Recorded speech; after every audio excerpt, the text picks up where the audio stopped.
down 3-2. How did they win the series? Well, their goaltender at the time, Curtis Joseph, Brian Engblom, gave up 0 goals in Games 6 and 7. Now Tommy Salo, who has never won back-to-back playoff games, must be nearly that perfect. That's true. The Edmonton Oilers need better puck possession. They need better discipline. They need a lot more from Tommy Salo.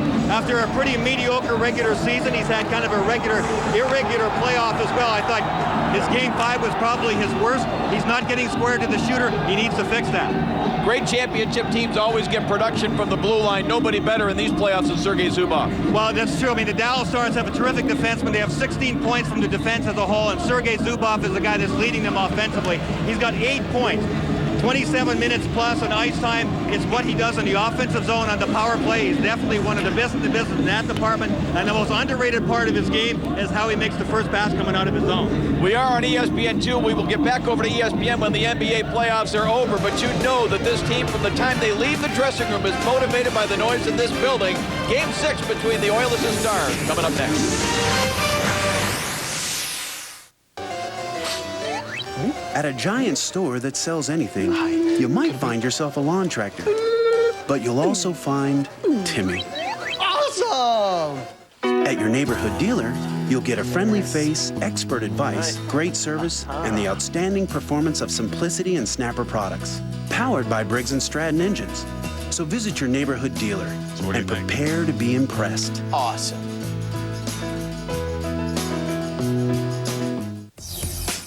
The first major advance for the fastest treatment of athlete's foot is Lamisil AT. Lamisil AT is the first non-prescription medicine proven to kill the fungus with just 1 week's use.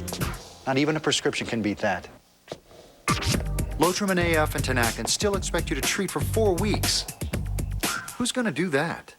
When your feet itch and burn, using Lamisil AT 1 week keeps you athlete's foot free 3 months. Lamisil AT. There's no better way to cure athlete's foot.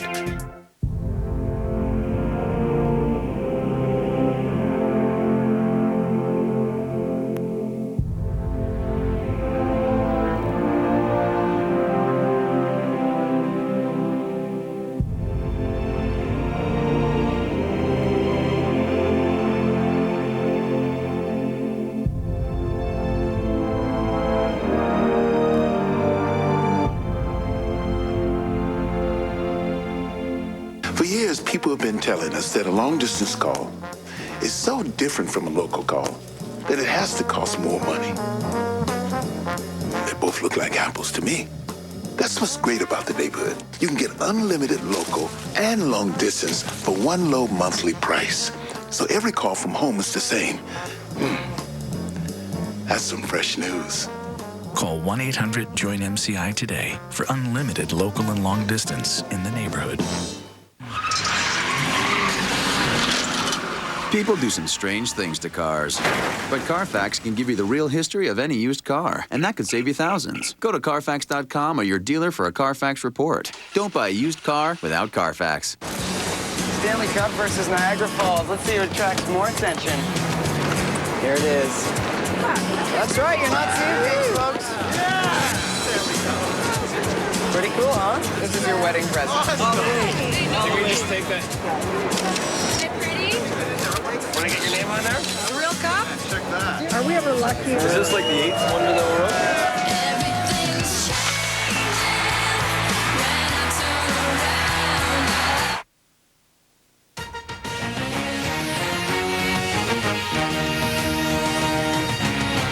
Welcome back to the Stanley Cup playoffs presented by Nextel Skybridge Center in Edmonton. Dave Strader along with Brian Engblom. Marty Turco had a record-setting regular season, and the Stars lead this series 3-2, Brian, and he really hasn't played his best. No, he hasn't. I've been a little bit surprised, actually, because this guy is a very talented man. He had a terrific season, a record year, as you said, Dave, but the interesting thing about him is he operates with a lot of swagger, a lot of confidence. He has to be borderline up on 2 wheels all the time.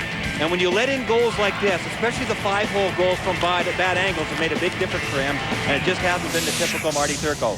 Well, we certainly heard it in the post-game interview after Game 5. He does have the confidence, putting everything behind him. He's just looking forward to clinching the series tonight. Introducing new body wash from Old Spice. Put my love to the test. It has a dual-action formula, so you'll get really clean, smell really great. Hey, Ben. Need help with your anatomy homework? New body wash from Old Spice. What happened at the motel? People started dying. Coincidence. We can't find the bodies. That can't be explained. Go in your room and lock your door. A force. Did you feel that? That can't be denied. It's all around us. An identity. This doesn't make any sense. That can't be imagined. We need to leave. Tell me what you saw. Go! Oh my God, help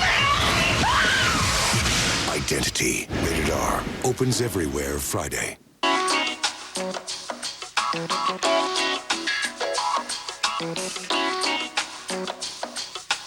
Michelin designed the cross-terrain SUV tires specifically for SUVs to help provide responsive handling and a smooth ride. You'd be surprised just how smooth.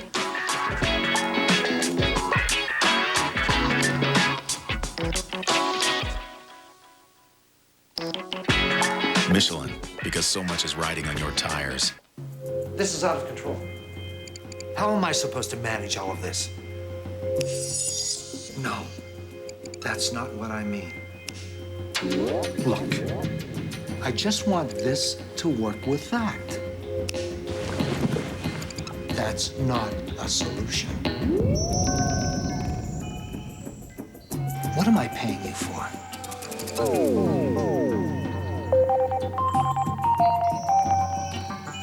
Carr brings the offense to the line. It's 3rd and long once again for the Texans. What does your team need? Watch the 2003 NFL Draft on ESPN because every round counts. Next Saturday and Sunday, only on ESPN.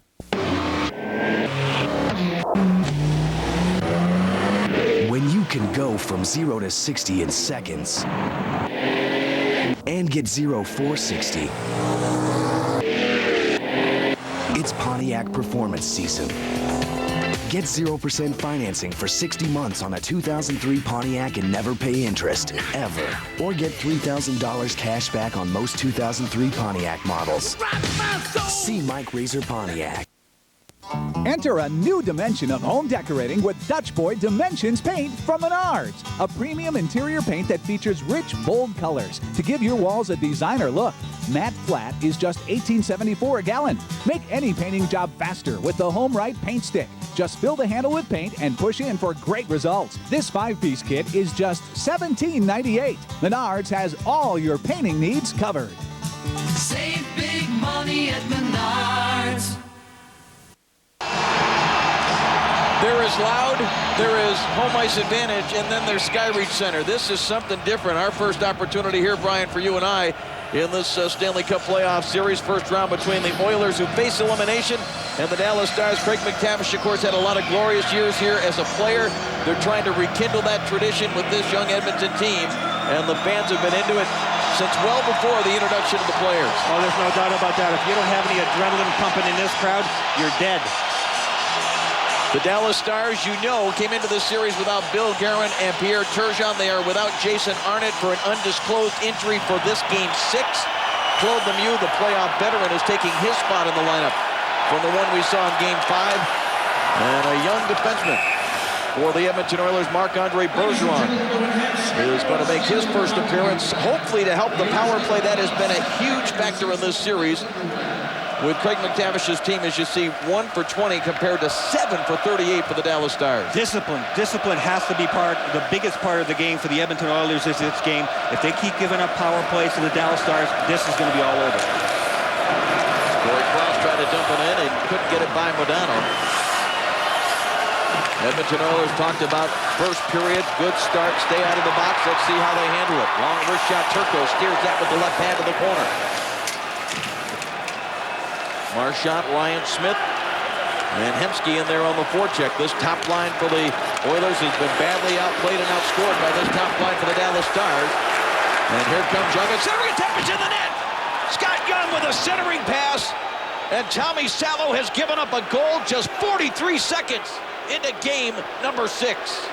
The scenario couldn't be any better for the Dallas Stars and couldn't be any worse for Tommy Salo. This was simply throwing it into the feet of the goaltender and waiting for one of your teammates to get there. This is Scott Young just using some good quickness, throws it out in front. Tommy Salo scored this one on himself. Look at the stick. He doesn't get the legs closed. He's trying to prevent the pass from going through the blue paint, through his own crease area. The attempted pass was for Morrow.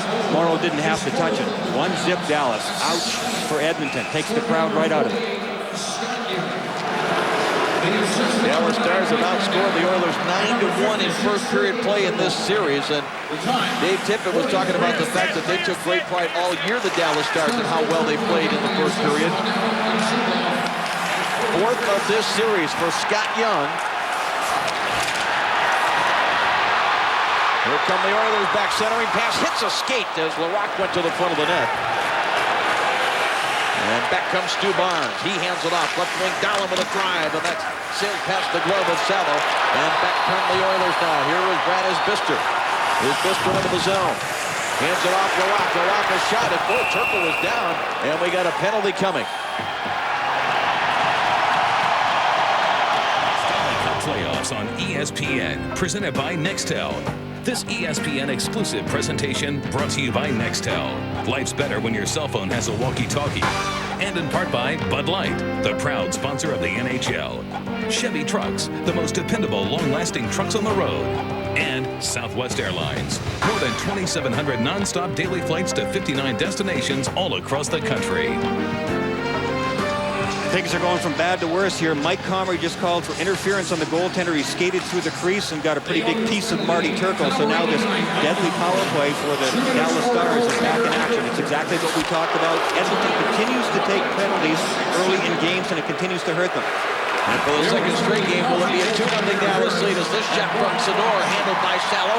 And the clearing attempt jumps over the stick of Zubov. Marty Turco comes out to handle it. Dallas so far in this series, 7 power play goals and 38 chances. I think that Edmonton here in this building may try to put a little more pressure up ice than they have in the last game in Dallas. On the power play, the Dallas Stars, like Mike Modano said, we had no problem getting in the zone at all. They didn't even try to pressure us. And when you have a very confident power play and you allow them into the zone really easily, it just pumps their confidence up that much more. Staios for the Oilers trying to clear. It did not come out of the zone. Yuri Lettinen there for the Stars. Hatcher comes over. Did he hold it in? No. The linesman right there to make the call. Well, the guys on the blue line are the ones that really drive the show, and it's usually Sergei Zubov doing most of the damage in this playoffs. He's the highest scoring defenseman in the playoffs right now. The big one-timer in the last game from a long ways out, and this one got completely redirected. That one wasn't Tommy Salo's fault. The first one really was, I thought, because there were 2 goals that were long shots on Salo. Scott Young's was a long shot as well. And then Tommy Salo had trouble on one giving up a big rebound to Mike Modano. So Salo, who struggled, I thought, in Game 5 a lot, has struggled early on here, and the first goal goes in from behind the net. So he's got a lot of recovering to do here. Both of those Zubov goals that you saw were power play goals from Game 5. As this comes out to the point now for Hatcher. 1-0 in favor of Dallas. 43rd career playoff goal for Scott Young. Free agent acquisition last summer by this Dallas organization. The result, Dahlen with it. Hands it off. It comes back to the line. Hatcher. Rink wide for Zubov. Zubov throws it between the circles, but the Oilers there. Staios able to clear. The Dallas Stars always have a presence in front of the net. They've been really good at getting in Tommy Salo's face, setting up screens. In that instance, that's why Zubov was simply trying to dump it towards the front of the net, but Edmonton did a good job of clearing it. Here is Dahlen now. He'll send it along the boards. Salo didn't even come out to try to play it. He has to play this shot up into the netting and out of play.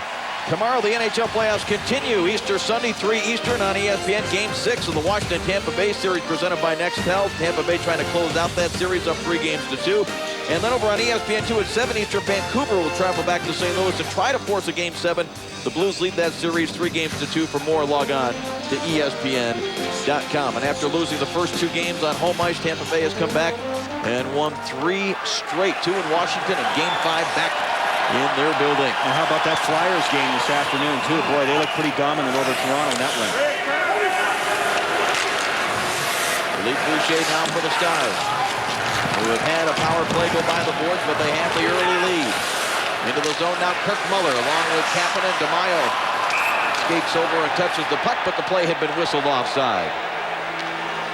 The Edmonton Oilers have to make some adjustments, and they know that. They worked on it in practice yesterday, and what the Oilers want to do is make better passes coming out of their own zone. In Game 5 through the neutral zone, they got nothing going. Dallas is too good in that zone. And if Ryan Smith and his guys do get to the Dallas blue line, they're so uptight about how they get it in the zone against Marty Turco, they never got anything going. I think Marty Turco's had more of an effect on the Oilers of what he's done outside the net than what he's done inside the net. The Oilers are trying to get one goal in this game by a bad mishandle by Marty Turco. Here's Larocque into the zone now for the Oilers. Trying to get on the board and tie this game up and get this crowd into it. The Stars are going to be called for icing here. And a face-off all the way back into the Dallas zone. The only problem with all that stuff, Dave, if you're the Edmonton Oilers, this is a very emotional type team. And if you start getting too mechanical and thinking your way up the ice, and I think they were really guilty of that in Game 5, when you get mechanical, you lose your aggressive offensive attack. And that's one of the best things that this Oilers team have. That requires feel, it requires trust in your teammates, and you start to lose that kind of stuff if you start thinking, okay, I got to make this pass here, I got to be 6 feet over there, and oh yeah, I can't give it to Turco. So we'll see how Edmonton does here. Andre Bergeron, number 47. He played just a handful of regular season games with this Edmonton team, spent most of the year with Hamilton in the American Hockey League, where he was a very good offensive defenseman, goes for a hit on the far side, and he missed Manny Malhotra. Malhotra taken to the boards by Semenov. Now here come the Stars attacking right around Salo's net. Stu Barnes plays it off the end boards. Now try to dump it in front, hit the skate of Semenov. Here comes to Barnes on the near side. Tries to hand it off back behind the net. Stars doing a good job controlling in the Edmonton zone. And now it is cleared through center ice. Ryan Smith racing. Turco comes out. And Turco got a piece of it. He also got bumped into. And the Stars recover as Marty Turco. Bit of an adventure there. And you know what? He took a pretty good lick on that left leg, though. He doesn't seem to be favoring anything right now. But Ryan Smith really crashed into the left leg of Marty Turco. Here's Fernando Pisani now, number 34. He snaps a shot that doesn't get through. Madonna with the intercept. Turco looked like he got bumped into again, that time by Marty Reisner. They're really trying to get into the kitchen of Marty Turco. Turco's a very fiery guy, and he just had that collision with Smith. Reisner skated through the crease, gave him a little bit of whack in the pads, too. Here comes Smith, 94 white, and you'll see Turco coming from the left side of your screen.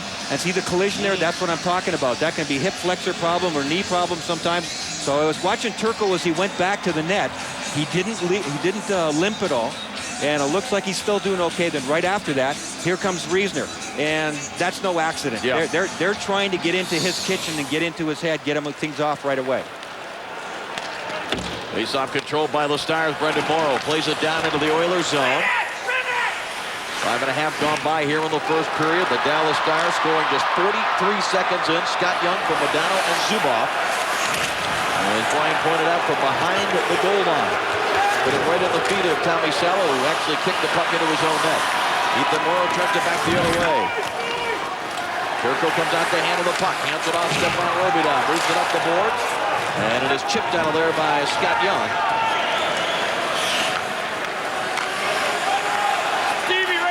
Eric Brewer from out of his own zone. Brewer to center ice, lobs it in wide at Turco. First one in there, and a chance at the side of the net was handled by Turco, and he ended up not giving up a rebound on that opportunity by Mike York. It is 1-0 Stars here in Game 6.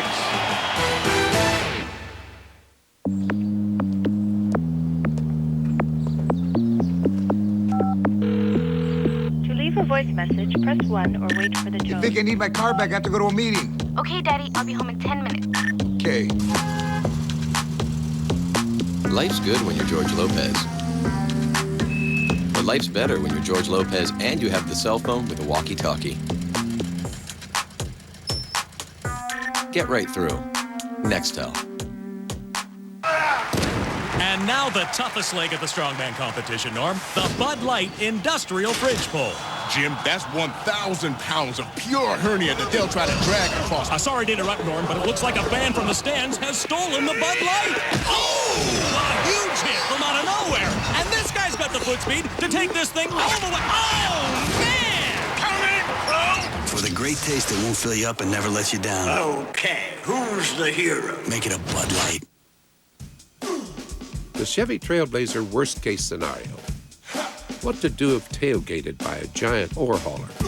Don't slow down or pull one of those I'm braking slightly to freak you out stunts. You won't like the results. Simply let that standard 275 horsepower Vortec engine send a clear message. Get off my rear, poor man. Here you have a best case scenario. Chevy Trailblazer. Like a rock. Dave Tippett on the left, pretty stoic and reserved, and Craig McTavish on the right. Very emotional guys. You'll see them looking very, very different as the game goes on. Tippett gives you that look like he's the deep thinker, that something's always going on at a different level there. And you look at Craig McTavish pretty well any time, and he's wearing his heart on his sleeve. Just the way he played the game. Horkoff wins the draw cleanly back, and Steos could not hold it in. So a missed opportunity there for the Oilers. They get it into the zone. Horkoff, though, had it chipped away. And it's back out center ice. This is the area where Craig McTavish said his team has to make better adjustments when they do get it into the Dallas zone as players start to gather in front of the Stars bench. Craig McTavish made a real good comment yesterday. He said the underdog never realizes how close he is to pushing the favorite over the top. He said, I knew that when we had championship teams here. We preyed on them not knowing. So what he's saying by that is he's selling his team that you're a lot closer to overturning these Dallas Stars than you think you are. I thought that was a really good way of explaining it, and he knows from being on the championship teams, you see represented by those banners up there on the roof. Moves around, sends it across, and Semenoff will hammer it in. Turco handles it. Oilers trying to establish a forecheck. Here's Comrie, dumps it right back. And Turco decides he better hang on. And boy, there comes this Bister again. Slow whistle, no whistle, it doesn't matter. They're going to get in there and take every opportunity to try to disrupt the concentration of Marty Turco. And Kerry Frazier, who is one of the referees along with Kevin Pollock, is pointing at someone. I don't know if he's just telling him to get out of there or if he is looking to call something. It's a really fine line for the Oilers here because they're a fast, aggressive team, and you don't want them to back off the pedal too much. But they just have to get themselves in focus. 38 power plays they gave up in 5 games. 38 to the Dallas Stars, and it cost them 7 goals. You can't do that. So have they backed off the pedal? No. This is the 3rd, maybe 4th contact. That was just a little easy slap by Isbister. But they want to get into Turco. Turco, I mentioned, is a very fiery guy, and he will battle back. And I think that's exactly what the Oilers are hoping for. Face-off control cleanly by Modano that time. And the Stars able to clear it back the other way. Semenoff back to touch up an icing call against the Dallas Stars. Well, you talked about experience in terms of Craig McTavish having experience as a player, but as far as the guys that are in this series, obviously the advantage goes to the Dallas Stars. Look at that, 17 Stanley Cups for the Stars, the right-hand column. Games played. Yeah, rather a handy difference there. So what you have to use if you're Craig McTavish and the Oilers is that youthful exuberance, that thrill of being in the playoffs, that thrill of wanting to go to that next level, and use it as best you can. And the Oilers have been known for that their entire existence. And they're going to have to drop this puck again. Again, this is the 6th time in the last 7 years that Edmonton and Dallas have met in the first round. Edmonton had that well-known upset of the Stars back in '97 when Marchand scored at the old Reunion Arena against Andy Moog in overtime. And then Dallas reeled off 4 consecutive series wins. Both teams missed the playoffs last year, and now they rekindle this first-round matchup again. And the advantage that Dallas has right now, having scored the first goal, you know Mike Modano's going to play his speed game. You know Alf Dahlen is going to cycle down low. You know Morrow's going to go to the front of the net and start some fights. They're just going to execute their game now and sit back and wait for Edmonton to try and get something going because they're in the driver's seat right now. Kirk Muller now goes to the outside on Semenoff. David Oliver goes to the front of the net. He got a stick on it, and Salo makes a save on the second late man that came through. That was Modano. As Larocque dumps it in deep, and Turco again comes out to handle it. He does not shy away from any opportunity to handle the puck, and he has been run into again. And he's flexing his right leg when he gets up this time. Remember, Turco missed a lot of time, a month or more, because of an ankle injury. So he got banged into it again, and that time he was flexing his right leg. So the first collision he had with Ryan Smith, it hits his left leg. This time, it's his right leg. So he's been a very active guy. There's the first collision I was talking about earlier tonight, the very beginning. Then they skated right through the crease, pulled his feet out from underneath. Another little bit of a bobble there. One more whack at him with the stick. And then this was just on the last shift. Are they backing off? No.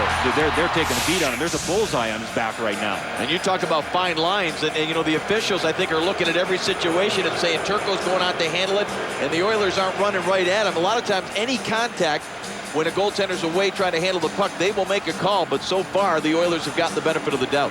And you know what? If you want to go back to last game, George Larocque went in behind the net and gave a pretty good two-handed slash to the back of the leg of Marty Turco, too. We'll take a quick look at this. Boom. So that's what they've done to him starting in Game 5. Off the draw, Hatcher trying to get control. It is backhanded by Yuri Lettinen back into the Oilers' end. Now the Oilers come back out of their own zone. Hemsky on the far side. The rookie still looking for his first point. See how that first bad pass coming out of the zone wasn't on Connery's stick, and the two Dallas Stars closed him down. That's the kind of stuff they got to change. Hemsky nearly took advantage of a Dallas turnover, but lost control. And the Stars over the third, once again back deep into the Edmonton end. 1-0 Dallas Stars, a win here, and they will face Anaheim in a second-round playoff series. An Oiler win, and there will be a Game 7 in Dallas on ESPN on Monday night. Here is Brewer, lifting it in. Turco directing traffic on the far side. Modano gets a stick on it. So does Matvichuk now to clear it around on the near boards. Ethan Moreau coming in. This line has been effective. Reasonable Pisani and Moreau. Now Jason Smith shot to the front, blocked by Matvichuk. And the Stars come away. The lead pass jumps over the stick of Young. Smith plays it along the boards. Ethan Moreau, a nice little outlet pass there for Reisner. Nobody open, just clears the zone. Yeah, that pass that Scott Young almost got at center ice, I mean, that's a really good play there because nothing will take away that aggressive nature on the forecheck of the Edmonton Oilers defenseman than by quick forwards like Scott Young jumping up on the play like that. They can't afford to give up breakaways for work. They got to keep an eye. That'll cause them to back off the blue line a little bit. Turco out to handle it again, moves it quickly. You mentioned the Oilers aren't backing up. Marty Turco's not backing away from opportunities to handle that puck either. He never has, and he just wants somebody in this kitchen right now. NHL Gamecast with live scoring, shot charts, and game stats. The best way to follow the action of every NHL Stanley Cup playoff game. NHL Gamecast available on ESPN.com and NHL.com. Dave Schrader, Brian Engblom, and the rest of our crew, we're here on ESPN2. We will go over to ESPN1 as soon as that Phoenix-San Antonio NBA game is completed. Corey Cross in his 10th year in the league loved playing here in Edmonton. He said they have unbelievable chemistry, and if you're going to mount a comeback like this team has to, you have to have good chemistry. He said he's so impressed with the tradition here. He got into it right away. It comes right from the Gretzky era in the 80s. Craig McTavish, of course, played with Wayne Gretzky. The management to the team, very loyal. The team to the management, very loyal. That whole table was set by Glenn Sather, and Kevin Lowe, the current general manager, has carried it on. Terrific tradition here and loyalty between management and players in Edmonton. And of course, Corey Cross came from Glenn Sather's New York Rangers to this Edmonton team. And it was not a very healthy situation in New York, certainly. And Corey Cross, as you point out, Brian, loves playing here with this Edmonton team. Here comes Chimera, who played his first game of the series in Game 5, replacing the injured Radek Dvorak, who's out for the series. A shot right through, and Turco the save. No idea where it was. No, he looked around. Here is York centering pass. Backhanded by Horkoff. Hit a skate. Now it's in the glove of Turco. He will hang on, and Marty Turco. I told you. He wanted somebody in his kitchen. He went looking. He took one step out of the blue paint there to get a little whack in at Horkoff. That's a little bit of that Michigan State rivalry as well. Yeah, that could be too. That wouldn't hurt anything as far as Turco is concerned. He's not going to sit back. Turco is not going to sit back and have people take runs at him, and he is certainly not going to back off from going out to play the puck. In the shot that came from Brewer from the point originally, he made the save. It almost went 5-hole on him, I thought, but then he was able to cover up. We've talked about his swagger. He operates with a lot of swagger. He's borderline cocky, but the year he had, my goodness, 1.72 goals against average. You can afford to be like that, but in this season series, the playoff series, he hasn't been quite at the same level consistently that he was during the regular season. So I think he lost a little bit of the swagger. But look out if he gets it all back. Coincidental minors here. Claude Lemieux for the Dallas Stars and Horkoff for the Oilers, each going off at 9:55. So now we will have 4-on-4. And who do you favor in this situation? Well, this will be a good thing to look at because I think the Edmonton Oilers, if they can get really flying here with this good ice and they know their building, they love their building so much. If they get in a defensive mode, I think they've got problems. But if they want to go at them 4-on-4 here, we'll see how they do it here in this situation.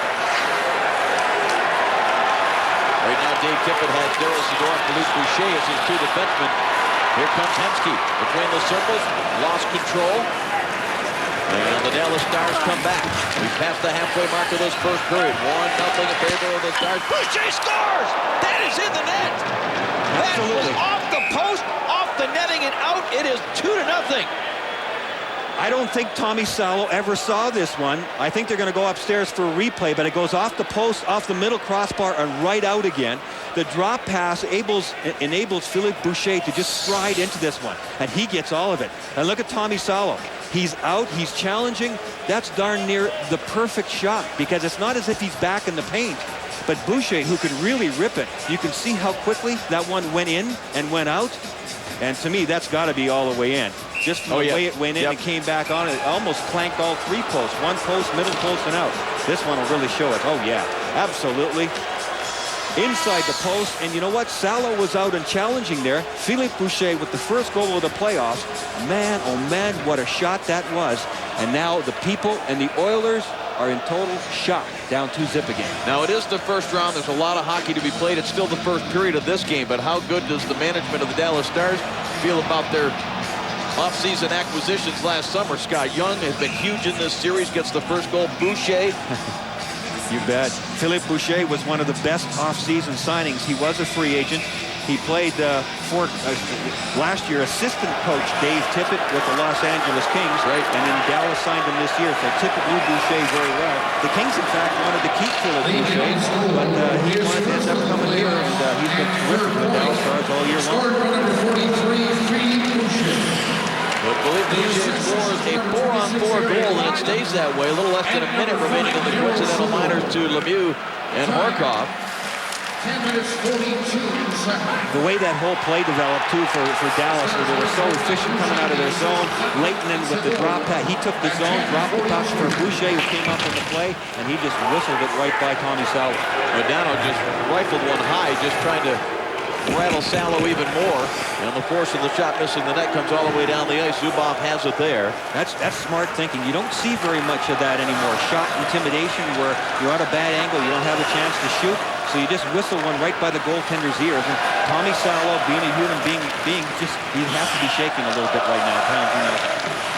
Here is Letnin and Kapanen into the zone, but it's broken up and recovered now by Ethan Morrow as the crowd here at Skyreach has been stunned, trying to get the Let's Go Oilers chant going. Ethan Morrow goes wide, tries to cut back to the middle. Zubov was there, pushes it ahead, and Stu Barnes as Lemieux and Horkoff come out of their respective boxes. This puck over the glass and out of play.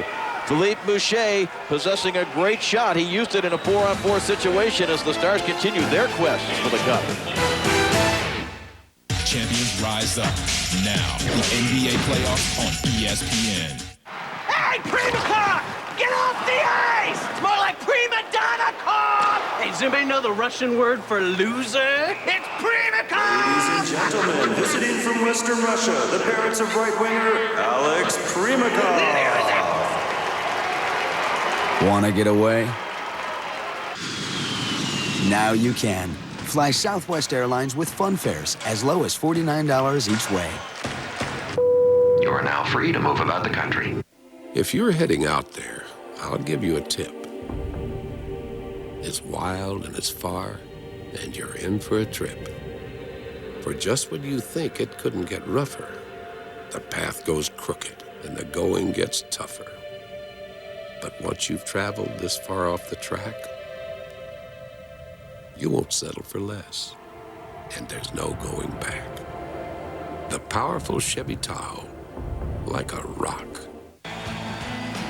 Where'd you get that shirt? It's huge. It was my old boyfriend's. It must have been huge. He was. Why don't you change into one of mine? Nah, yours are kind of small. So? Well, small ones are okay. Huge ones just feel better. You have the tiniest little hands.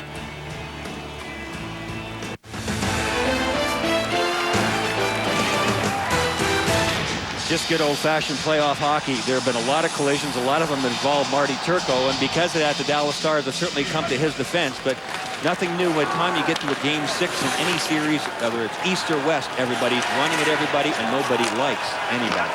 Well, we've talked about how familiar these two organizations are with each other, the number of times they've met in the playoffs. There are a number of players on this Dallas team that have played 20 career playoff games against Edmonton. That's amazing. Back come the Oilers on the rush. Here is Hemsky, hands it off. One-timer just a little bit late getting back to Ryan Smith. Hemsky goes and puts a hit on Brendan Morrow, but the Stars able to come out with it. Modano sends it in deep, trying to use those lively end boards, and boy, they do. The puck does jump off the base of the boards here at the Skyreach Center. Everything's fast. The glass is fast, the ice is fast, the boards are fast, the puck really jumps around and moves here in Edmonton. Comrie sends it in deep. Turco takes a look, leaves it for Hatcher. Hatcher tied up and empty. Oh, what a play by Kirk Muller. I believe the veteran forward made a tremendous defensive play. Absolutely. Oh, and now he is hit hard. Kirk Muller is by Bergeron, the rookie playing in his first playoff game. And here comes Rennie Malholtzer with a hit on Georges Laraque. Isbister on a rush. Tries to jump around two Dallas Stars. Well, Edmonton almost got their one goal on a mishandle. I mentioned that Craig McTavish said we want to get Turco out of the net. We want to force him into action, and we want to get one goal from the mishandle. They were about 1/8 of a second away from scoring one into an empty net, and Kirk Muller took it away. Turco out to handle this one. Slows it down. It has cleared up the boards and jumps over the stick of Horkoff. And Jason Smith just off the bench, the captain of the Oilers, slides it across. Now it comes back on the near side for Chimera. Jason Chimera hands it off. Horkoff with some speed. With a pass a bit behind him. Rob DeMaio roughed up by Jason Smith, given a couple of shots in the back. And the Stars look to come out with it. Dallas Stars can end this series with a win tonight. They lead 2-0. Jason Smith and Rob DeMaio having words in front of the Dallas bench. Here comes Robidon. For DeMaio, he's run into by Smith again. Now Nico Kapanen just plays it cross ice. Steos will try to drive it deep, and he does, back into the Star zone. One thing I really respect about Edmonton right here, they're down 2-0. They've definitely been stunned by both of those goals, but they come right back at them. They're forechecking like heck. Kapanen got away from a check now. Takes a shot that is blocked by Steos. Rob DeMaio taken into the boards by Eric Brewer. Now Horkoff comes out with it. Each team with 6 shots on goal. The Stars with a 2-0 lead. As Brewer now into the zone, trying to work his way through Darryl Sydor, who would have none of that. Now it comes to Boucher. He has one of the 2 goals. Did not clear it out. Comrie able to knock it down. Now it off the skate of Laraque before the Oilers could get it going on the cycle. And the Stars able to clear. You'll see a lot of sequences in this game, I think, where there's a long time in between whistles. I know in Game 5 we went for about an 8-minute stretch with no whistles in the first period. Both teams seem to like it that way. Laraque backhands it across the Dallas zone. It's old Dahlen that has it now. Laraque goes over for a big hit. Any hit he puts on is a big hit. And the crowd responds to that. Laraque trying to get it in deep. Here is Turco trying to handle it. Backhands it along the boards. Zubov tried to clear. Laraque able to knock it down. Sends it now to Comrie. Tries to go back to Laraque. Intercepted. It's Stu Barnes. Plays it off the board. And all the way back into the Oilers' end. Now Bergeron with it. Nifty skater. Bergeron backhands it into the Dallas zone. Hammered off the boards, and Ethan Morrow just could not hold it in. Now Marty Reisner sends it back in. Turco will slow it down. Couldn't handle it cleanly. Hatcher hit hard by Morrow. Now Modano moves it away before Pisani could get there on the forecheck. And Stefan Robidon plays it center ice. Intercepted Steos. Now the Stars get it right back. A lead pass. Brendan Morrow. Breakaway chance here. Oh, and there's the save that the Oilers desperately needed from Tommy Salo. Absolutely had to make that save, and he did. Now at the side of the net, Salo will cover up. I think Tommy Salo just made up for that goal he allowed from behind the net. Brendan Morrow had a terrific chance as he got behind the Edmonton defense. Tommy Salo, great save. The Chevy Trailblazer worst-case scenario. What to do if tailgated by a giant ore hauler. Don't slow down or pull one of those I'm braking slightly to freak you out stunts. You won't like the results. Simply let that standard 275 horsepower Vortec engine send a clear message. Get off my rear, ore man. Here you have a best-case scenario. Chevy Trailblazer. Like a rock.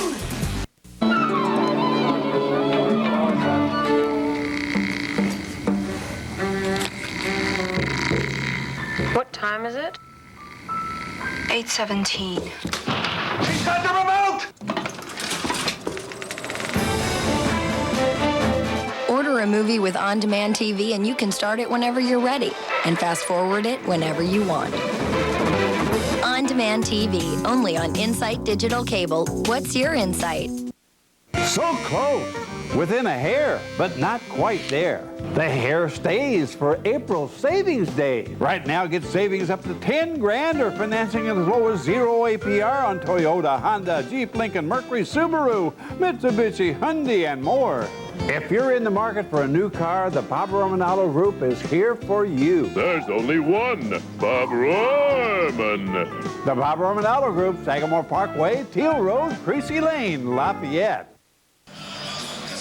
Mike Madonna was so sharp in spotting guys going up the ice. Look at that pass. That was terrific. Morrow came off the boards. He got in behind Jason Smith. Jason Smith has been extremely aggressive up the ice, and he's been burned a couple of times in this series because of it. Madonna burned them there, but not the ultimate one as Salo made a big save. 30 consecutive playoff games for Brendan Morrow without a goal. And boy, he had a great chance there. Now from behind the net, Lightning with a wraparound, and oh, Salo just got there. Boy, it seemed like he reacted slowly. Yuri Lehtinen was lightning quick jumping out on that side. Nobody was forcing him from that side. I think the Edmonton defense was waiting to get set up. Lehtinen top of the circle, missed the net on the far side. Kapanen will hold it in. Tamara knocked his man down. The puck still inside the Edmonton blue line, recovered. Now by the Oilers as it comes to Mike York. York to the red line. Dick Handles now dumps it in deep, but the Edmonton team was making some changes. It's over 2.5 remaining here in the first period. The Stars with a 2-0 lead, trying to eliminate the Edmonton Oilers and prepare for a second-round matchup against the Anaheim Mighty Ducks. Here is Scott Young. Lead pass, Madonna with speed just off the heel of his stick, or he would have broken in. Corey Frost was talking this morning about Mike Madonna. There may be nobody quicker in the league at jumping into holes. And we're going to get a penalty here. Before we get the call, let's go to John Butchergross. Thank you, Dave. This Bud Light update. The team that has scored first has won every game of the Wild Avalanche series. Minnesota scored first in Game 5, and they scored the second one as well. And they went on to win 3-2, which cut the series lead to 3-2 in favor of Colorado. Thanks, John. Tomorrow, the NHL playoffs continuing Easter Sunday, 3 o'clock Eastern on ESPN. Game 6 of the Washington-Tampa Bay series, presented by Nextel. Tampa Bay trying to close that series out. Of course, the Capitals looking to extend, and the Canucks, 7 o'clock Eastern, ESPN2, trying to extend to a Game 7 against St. Louis. And to take a look at how the West shapes up right now, Dallas leading 3-2. Anaheim awaiting a second-round playoff matchup. Minnesota with the surprise win earlier today on ABC. Puck in the air, and oh, it's picked off by Turco. What a slash he just put on the back of one of the Edmonton players, and the official at center ice. That was Comrie. Comrie in front of the net got the whack in the back of the leg from Marty Turco.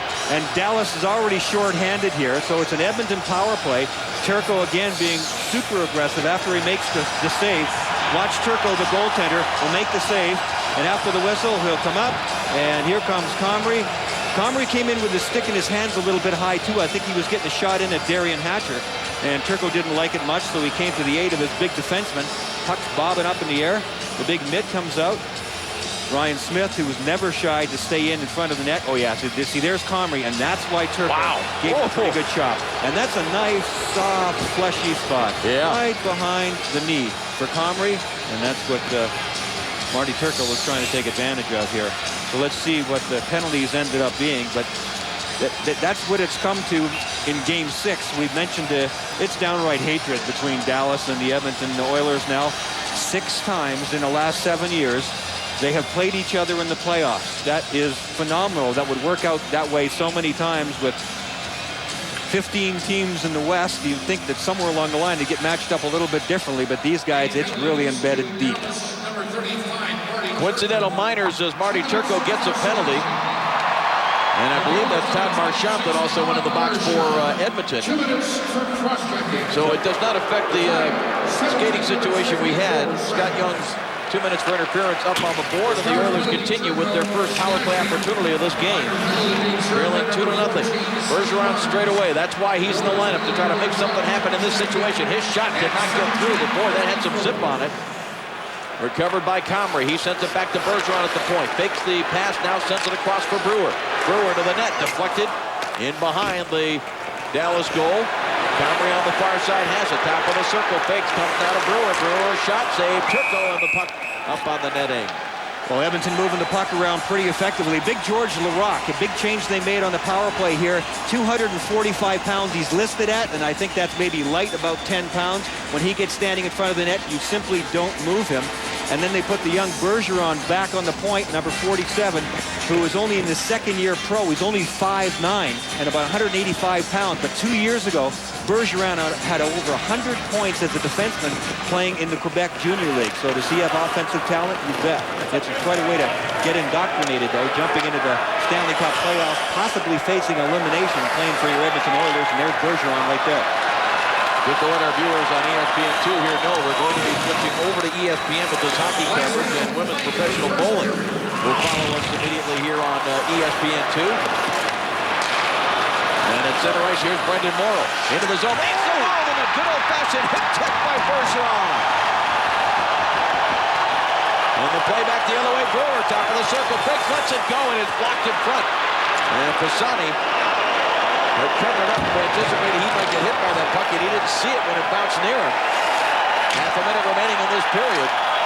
I'll tell you what, the tempo and the momentum's really turning back. You have to give the Oilers a lot of credit here. After those 2 goals stunned them so badly, they're full throttle straight ahead. Ethan Morrow tried to cut around Hatcher, who played him well. Morrow had his stick snap in half. Now Zubov trying to clear. Corey Cross holds it in. Here is Hatcher back to get it. Sweeps it around the board. Good job on the far side. No, the linesman right there tells Steve Staios, you did not hold that puck in. Brendan Morrow got a look backwards after the hit at the number of the truck that hit him. Marc-Andre Bergeron, the young man that we just talked about, who's only 5'9". Look at that hit. I mean, that is absolutely classic, perfect hockey hit. Morrow knew he was there because he'd taken a look ahead. He just never expected him to be that good at cutting the angle. He probably looked and saw, well, I got a kid back there. I'll try and cut back to the inside. He's probably never seen this before. Morrow's lucky he wasn't hurt there. He looked back over his shoulder at the kid like, okay, kid, got me there. Rebound given up by Turco, cleared to the boards. Now Staios with a shot into the crowd, deflects up over top of the net just as the light comes on to end the period, and we have another gathering. Oh, I love this stuff. So much action in this first period. Stars up 2-0 to everybody in each other's face. And I'll tell you what, the Stars will be enjoying that 2-0 lead right now because they've got problems out there. The Oilers are really coming. Stay with us for the intermission coming up. It may be over on ESPN as soon as that basketball game is over. Young scored from behind the goal line, then Boucher in a 4-on-4 situation got the 2-0 goal, and we've had all the physical play we've expected. The intermission report coming up next. Ooh, you're a naughty little boy, aren't you? Keep it up, and I'm gonna give you a spanking. I'll teach you the meaning of respect. You're not getting any of my Bud Light. Do you hear me? No kisses for you. Not till you learn to obey me. Now, get down on all fours. For the great taste that won't fill you up and never lets you down. Make it a Bud Light. The Chevy Trailblazer worst-case scenario. What to do if tailgated by a giant ore hauler? Don't slow down or pull one of those I'm braking slightly to freak you out stunts. You won't like the results. Simply let that standard 275 horsepower Vortec engine send a clear message. Get off my rear, ore man. Here you have a best-case scenario.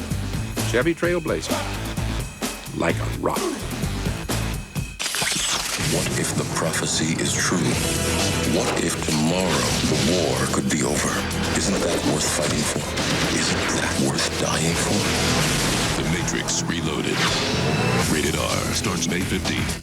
How long does it take to wash and wax your car? Minutes with new Turtle Wax Jet Wash and Jet Wax. Jet Wash jets off dirt and grime in no time. Jet Wax leaves a Turtle Wax shine in minutes. New Turtle Wax Jet Wash and Jet Wax. Clean and shiny, fast and easy. I like to skate.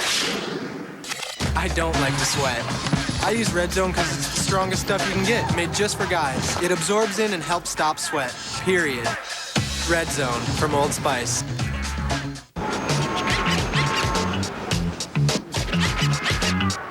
Can I write a check? Yo. Yow. Yo. Yow. Yo. Yo. Can I write a check? Yo. Yow. Yo. Yo. Yow. Yo. Yow. Yo. Can I write a check? Yo. Hatred, these two teams hate each other. They dislike each other. It's very intense. Darcy Tucker was yapping to Roenick there. He got the first blood. Great pass to Aki Berg. Aki Heidelberg makes it 1-0. Later, it's tied 1-1. And here come the Flyers, Ray. Yeah, Roenick makes a nice play here. Steals the puck off the end boards, gets it to Yuskevich, who walks in and beats Belfour, who didn't get a good look at the shot. And Sandy Kaplan actually tried to pass that to Michael Hanzus, but it went off of Eddie Belfour and in the net.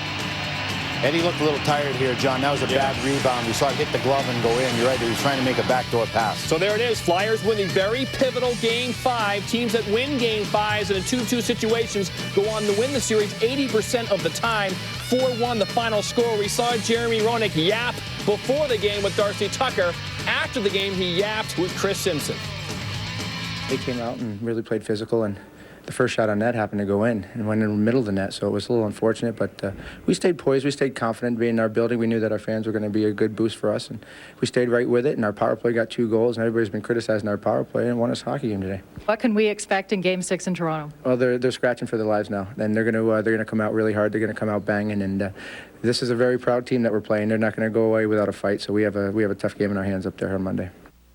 So the Flyers, as you heard Jeremy Roenick say, they can win the series on Monday, Barry, and they had some chances early, Toronto did, to kind of put this one away or at least take control. Yeah, if you didn't see this game and you saw the score, you think Philadelphia dominated. That was not the case. They scored the first goal to Toronto Maple Leafs, Aki Berg. They hit the crossbar, Darcy Tucker, just after that, and Mogilny and Sundin had a 2-on-1 executed perfectly and hit the post. So it could easily have been 3-1 Toronto, but right now Philly's got so much depth, so much strength. Toronto looks very tired. They need some time off and recuperate, and Belfour was not as good today as he has been in the series, John. Roman Czechmanek, strong after the first goal. He gives up the first goal and stops everything thereafter. He doesn't always get style points. He's all over the front of the net, but he makes the saves that he has to. As long as he's solid in goal, Philadelphia is deep enough right now to get through this series. Okay, Wild and Avalanche. Everyone thought for sure today Colorado put away these pesky Wild, move on in the series and get some rest for your core veteran group.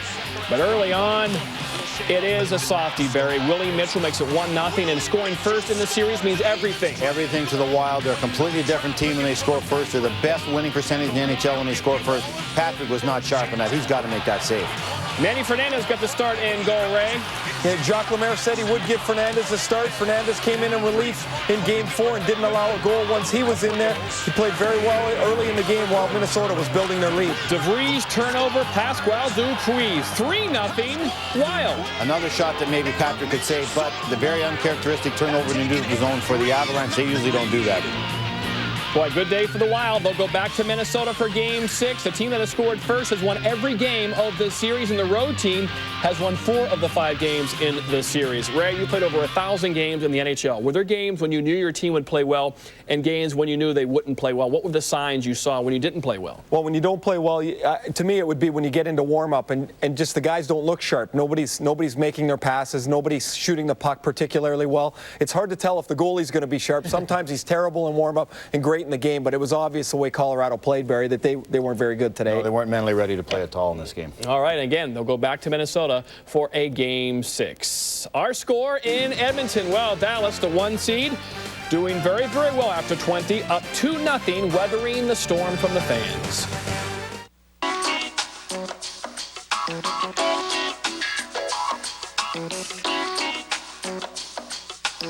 Michelin designed the cross-terrain SUV tires specifically for SUVs to help provide responsive handling and a smooth ride. You'd be surprised just how smooth.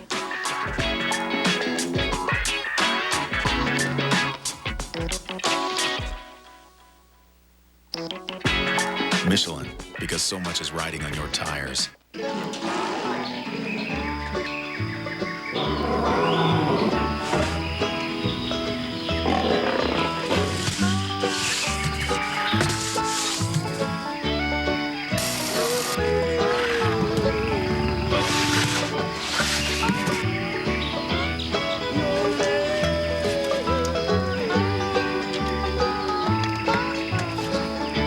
A1 steak sauce. Yeah, it's that important. Now you can call anyone in America for 3 cents a minute, 39 cents to connect. Not only is it 3 cents anywhere in the U.S., but also to Canada and to Western Europe. Introducing 1010-987. No monthly fees, nothing to sign up for. All you do is dial 1010-987, so you can use it right now. Hey, rate this low never went so far. 1010-987. Hi. We have a little leak or something. Holy moly. Guess I better get started. Right.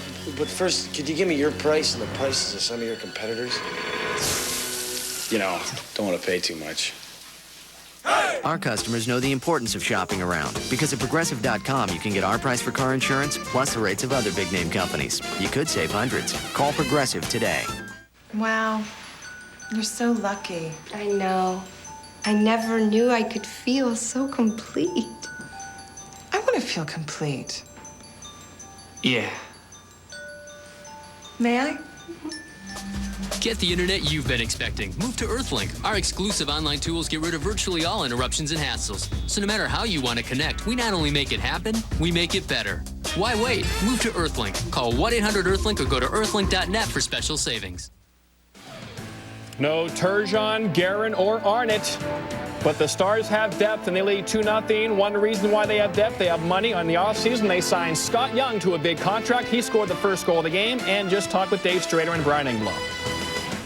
Well, everything that the Dallas Stars wanted, the Oilers didn't want, happened in that first period. Dallas got on the board early, leading 2-0. Scott, you had that first goal, and as a goal scorer, you've scored some pretty goals, but what are you looking to do when you throw it into the goaltender's feet like that?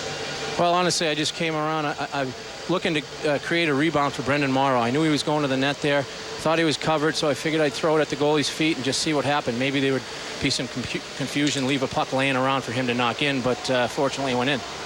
Scott, you've played on some veteran teams before in St. Louis. What have you noticed about this Dallas team in your first playoff run with them? There's no panic at all. We've gone down in this series 2 times, and we've come out and been very calm, very methodical, just worked hard, did all the little things right, and we haven't panicked at all, and that's a great thing we see about this team. No, certainly you have fit right in. Congratulations on the first period goal. Let you get back to the locker room. Scott Young with one of the 2 goals that the Dallas Stars lead at the end of one period of play, 2-0 over the Edmonton Oilers. Let's send it back to the studio. Thanks, Dave. What a series for Young, Ray. You played with him last year in St. Louis. What kind of player is he? Well, he's a good guy. He's a terrible card player on the plane to start with, but as a player, he's got good speed, shoots the puck. He went through a confidence crisis towards the end of last year. Really kind of missed it, fell out of step in St. Louis. Signed in Dallas, took him a while to get going, but he's been very good lately in the playoffs. Marty Turco looks like the 21st century Billy Smith in net for the Stars. Well, to start with, Young probably had a confidence issue because he lost so much at cards. Number one thing, Turco's job is to stop the puck. That's what he's paid for. He's trying to do too much. He's trying to clear the puck behind the net. He's trying to keep the front of his net clear. That's Hatcher's job. Just stay in the net, stay away from trouble, keep your mouth shut, and stop the puck. All right, but after 20, he's doing fine so far. He stopped them all. Good. And his team's up 2-0. One more win. The Stars move on to face the Ducks. Okay, here we go.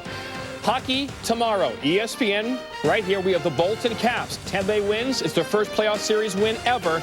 ESPN 2 has the Canucks and Blues. Blues win. They move on. Easy. Oh, no more biking for you. Oh, I know. Oh, boy.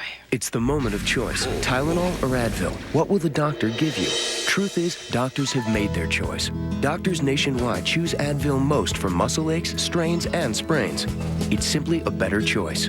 Advil gives you longer-lasting relief than Tylenol on tough muscle pain. I'll drive. Make the doctor's choice your choice. For longer-lasting relief, advance to Advil.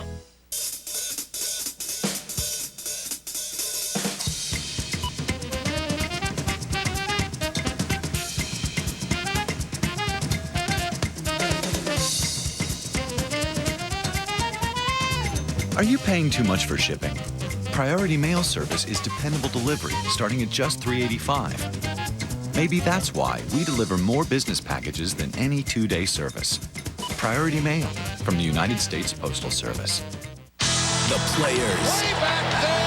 The experts. His track record's pretty flawless. The definitive source for everything baseball. Catch all the scores and highlights from around the league. Baseball tonight, all season long on ESPN and ESPN2.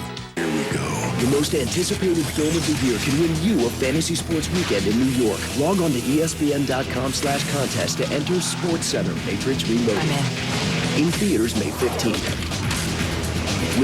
We're not a place with fancy light shows and 31 flavors of fruity drinks. We're the local bar, where friends stop in after work, where on Monday, Tuesday, and Wednesday, domestic bottled beer is just $1.75 and drafts are only $1. At the local bar, we've got New York strip and catfish every Friday and Saturday night, daily lunch specials, and special feeds every other Thursday night. We've even got karaoke for the talented and not so talented, and an 8-ball tourney in our pool room every Saturday. Join us today at the local bar on 4th Street, just 5 blocks south of downtown Lafayette. Many victims mistake a heart attack for indigestion.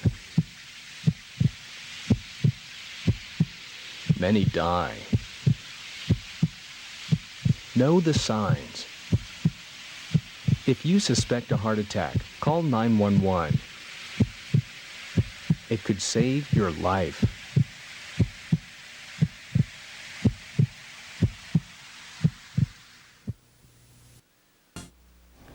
Stars up 2-0. Ray, players, a lot of yapping in the room, going out for a period. What are the Dallas Stars saying amongst each other right now? Well, pretty veteran group. They're not going to be yelling and screaming a lot. But what I think you're going to find with them, they're going to want to press the play. They want to continue to forecheck. They can't get back on their heels, Barry, because Edmonton started to take the play to them. And that's what Edmonton's saying in their dressing. We got to continue to forecheck. We got to get in on top. We got to finish the checks. We got to keep that emotion. But we got to stay out of the penalty box. That's been our Achilles heel so far in the playoffs. Edmonton outshot Dallas 10-9 in the first period, but trails 2-0. Dallas wins. Edmonton goes home. Rudy Poo smackdown time in Edmonton. The physical series, it continues in the second period next.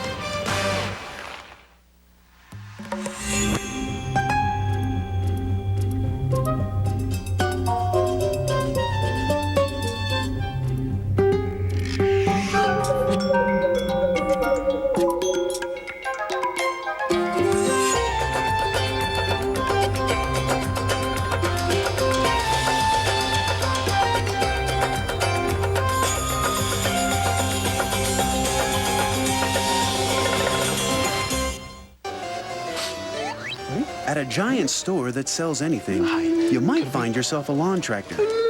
But you'll also find Timmy. Awesome!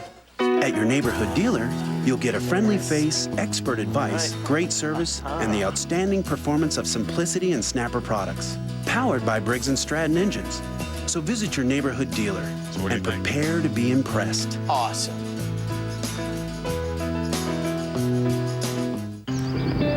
It's hard to lose your best friend, especially when it's your son. To go from being the hero to the villain. I've become the snoop, the spy. I pry into his life. He says, I'll never treat my son like this. And I think, if you love him, you will.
the all-new 280 horsepower SR230 sport boat from Yamaha.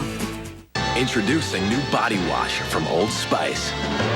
Put my love to the test. It has a dual action formula, so you'll get really clean, smell really great. Hey, Ben. Need help with your anatomy homework? New body wash from Old Spice. Stanley Cup playoffs on ESPN presented by Nextel. This ESPN exclusive presentation brought to you by Labatt Blue, imported from Canada. Look up, see blue. And Toyota, get the feeling. And welcome back here to Edmonton, and certainly the physical play a big part of it, the old-fashioned hip check. I remember one of the Flager brothers doing that to my old broadcast partner, Mickey Redmond, in a game in St. Louis, and of course, Denny Potman did it to Guy Lafleur. That was one of the best open ice hits I've seen in a very long time. Tommy Salo had 2 goals go in on him in the first period, one from behind the net and one from Boucher on a 4-on-4 as he followed up the play. But a credit to him and a credit to the Oilers. They bounced right back, and they took it to the Dallas Stars for the last half of that first period. Actually ended up with a slight edge in shots on goal. 10-9, and we start this period with each team having a man in the box, 4 skaters aside. This is a situation in which Dallas scored their second goal. Bergeron with a quick shot deflected wide by Turco, and Hatcher gets to it. Penalties were called right at the end of the period. Smith and Boucher. Now here's Kapanen. Trying to get into the zone, knocked away by Brewer. Kapanen gets it back to the front of the net, all along late net, and it's taken away by Salo. And he covers up the second huge save he has made since the score went 2-0. Well, we could maybe say that Salo is back to scratch. After the 2 goals he gave up, I think the audience is definitely back in his favor. That was a screw-up by the defense of the Edmonton Oilers. Leighton tries to make one quick move, but you can see it went under the heel of his stick. He wasn't able to drag it to his left as well as he would have liked to. And that's what he was looking at. Southwest Airlines goal cam gives you an idea of how much net Tommy Salo was taking up. Good job there by Tommy Salo. Well, the Oilers try to get something going with their speed. Here's Horcoff. Hands it off up the middle. Marty reads it from center ice. Fires it in. Deflected wide by Turco. Now Mapachuk moves it along. Stepan Robidas for the Dallas Stars. They have the 2-0 lead in this game and a 3-2 lead in the series. Scott Ring just overskated the puck. Here's Horcoff into the zone. He winds up right. So Turco the save. Big rebound. Bounces in front of an open net. Another collision with Turco, too. Horcoff sends it back to the line. Forward cross. Doesn't have a clear path to the net. Dumps it along the board. Now it comes to Bush. Steals! Lost up there! By Turco flashed out that right pad and made the stop as it's deflected by Modano back into the Edmonton zone. Well, Turco was sharp in the early stages here when he had to. That was a terrific chance by Stales jumping in from the point. Here's Tamara. Hatcher got a little bit turned around, but he recovered nicely. And back the other way, Brendan Morrow. The shot, missed it over the glove of Salo. 10 seconds in the coincidental penalties here. Marchand trying to collect it. He does. Oh, he is just absolutely railed by Darian Hatcher. That's not a good feeling. Darian Hatcher is like Paul Bunyan, and when he hits you, you know you're hit. Todd Marchand's not a very big guy. He pasted it right into the end wall there. Marchand didn't show any signs of being hurt at all. I have to admit, Ryan, that's the first Paul Bunyan reference I've heard in a playoff game this year. Won't be the last. Here's George Larac. He gets a shot away, and Turco again. It's in the net. It's a goal. The Oilers are on the board.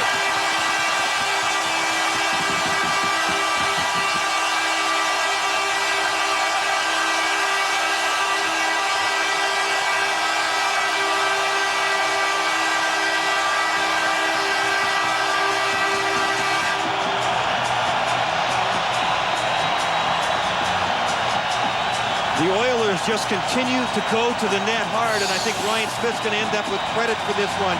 He just goes right into the kitchen of Marty Turco, something the Oilers have been doing since the puck was dropped. He literally backs right into the blue paint, starts sweeping around, does a little housekeeping, and oh yeah, by the way, knocks it into the net. Marty Turco couldn't maintain his balance, couldn't maintain his positioning on the very slippery ice here, and I'm not being facetious. Early on, especially in period, this ice is very slick and slippery, and the goaltender's lost his positioning, lost the puck, and it's the first goal for the Oilers. George Larac and the youngster Bergeron get the assist.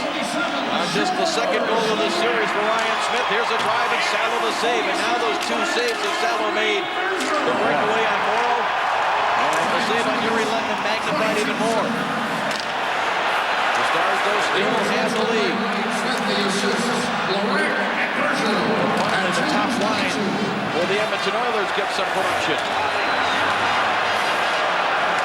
Falling down, swept it back to the point, or DeMaio rather, and it was sent in wide. Jason Smith recovered, and with nobody open, just hammers it down the ice. Oilers will take the icing call here. Is this building rocking again? Oh, yeah. Well, our basketball fans have seen the one goal by the Edmonton Oilers, but they haven't seen the two goals that were scored in the first period by the Dallas Stars. The first one was a real crazy one. This is Scott Young. He'll just center it right into the crease area. Tommy Salo scored that one on himself. And then after that, Philip Boucher on a 4-on-4 walks into the shot. And I mean, you can't get a more pure shot at over 100 miles an hour, I'm sure, right inside the goalpost. And that's where the first period ended. 2-0 Dallas Stars. First period has not meant as much to the Dallas Stars, obviously, in these playoffs as it has during the regular season. Any of you that caught the Minnesota-Colorado broadcast on ABC with Steve Levy and Darren Bang, they were talking about first period play and how leads just haven't meant as much for some teams. I really give Edmonton a tremendous amount of credit because they were shocked and stunned after that two-goal deficit they were facing in the first period. But for the second half of the first period, they came right back at the Stars, pedaled to the metal all the way, and they haven't looked back. They'll continue it here in the second period and got a goal because of it. Horcock picks it up now. Sends it along the end boards. York is there. Had it knocked away. Back to Horcock. He is pinned to the glass there by Napachuk, who kicks it free. It's still the Oilers controlling deep. Horcock centering attempt, intercepted by Napachuk. And the veteran Stars defenseman. Nice outlet pass to center ice. Nice. And it is sent deep into the Oilers zone. Both teams looking to make changes now as Brewer backing up. Eric Brewer's 4 points are now tied for the team lead with Georges Larac. His assist on that goal is his 4th point of this series, and the Stars will be called for icing here on the touch-up by Brewer. Well, tomorrow the NHL playoffs continue. Easter Sunday, everybody wants to get their name on the Stanley Cup, and who will get their names there this year? Well, two teams will be going at it on ESPN, presented by Nextel at 3 Eastern. Washington, Tampa Bay. Tampa Bay trying to close out that series. 7 o'clock Eastern on ESPN2. Vancouver traveling back to St. Louis for Game 6. The Blues lead the Canucks 3-2, but boy, did the Canucks finally get some production. Speaking of scoring from their top line. And that was a big pressure game for the Vancouver Canucks. Here's Hemsky behind the net, tucks it in front. Oh, sent just wide by Marchand. He was alone for a moment in front. And his pass to the point forces Brewer to come out and regroup. Now Brewer moves away from the forecheck of both Dahlen. It comes to center ice. There's Ryan Smith without a helmet. Puck is knocked away. Stu Barnes bouncing puck. Ryan Smith came in, nearly got it. Well, the Stars recover. Claude Lemieux from center ice will dump it across the Oilers zone.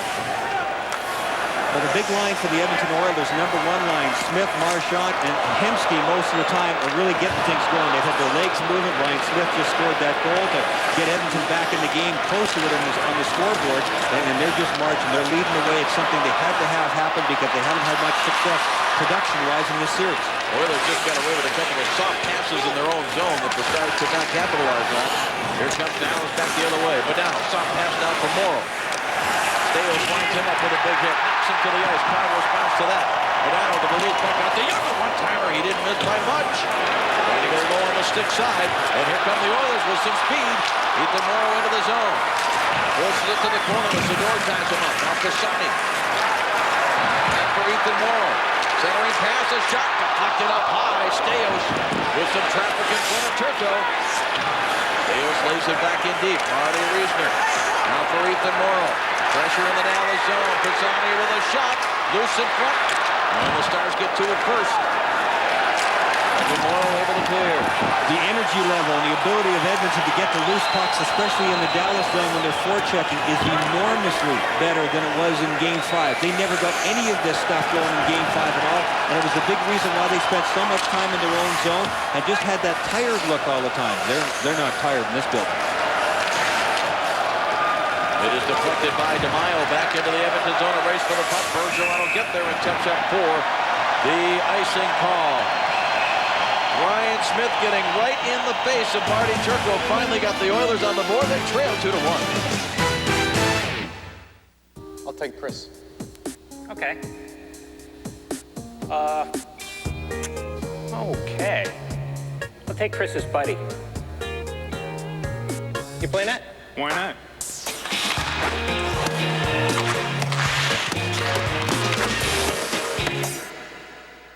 Look up, see blue. Labatt Blue. Steve-O. Good hands. Oh, thanks. Instinct. It's capable of taking you to places on Earth that are rough. So the all-new 4Runner has been designed to be even more spacious and comfortable along the way. You'll feel like you finally got some breathing room between yourself and everyone else. The all-new 4Runner. No other SUV has ever been on its terrain. Stay in the light, we stay alive. You're safe in the light until darkness falls. What's that? You don't know what you're dealing with. On the DVD, loaded with terrifying extras, Darkness Falls. Buy it Tuesday on Special Edition DVD.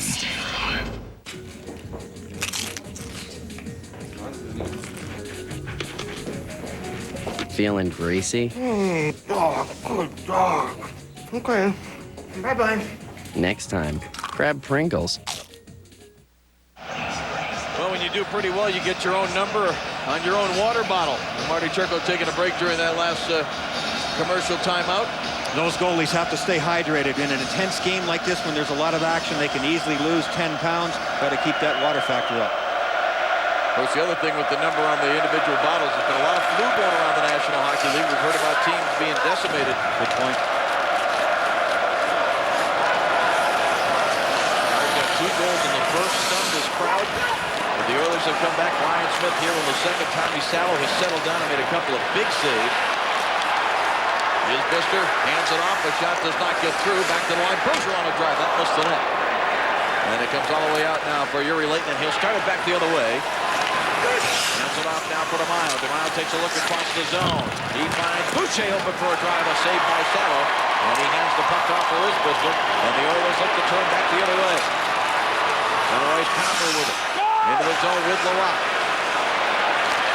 He takes the hit, makes the play down at Isbister in the corner. He sends it back for Comrie. Centering attempt here. Larocque couldn't get a stick free. And DeMaio for the Stars able to hand it off center ice. Again, Dallas without Bill Guerin and Pierre Turgeon at all for this series. If this goes to a Game 7, speculation that Turgeon might be ready to play. Bill Guerin would not be. And also the Stars without Jason Arnold for an undisclosed injury that happened in game number 5 back in Dallas. There were some significant players out of the lineup. There's talk that Billy Guerin is coming along a lot better just in the last day or so, too. So that's good news for the Dallas Stars fans. Salo out to handle this puck. Puts it back direction it came from. Bounced off of Kirk Muller. Recovered by Sean Horcoff for Edmonton. Long pass. Most of the time that won't work against the Dallas Stars. And running it back, David Oliver is hit hard by Aaron Brewer. Now centering pass just off the stick of Oliver. And here comes Tamara with some speed up the outside. He takes a look. Who's coming late? York turns. Has a man in front. Score! I think that's in the net. Yes! Horcoff has tied the game.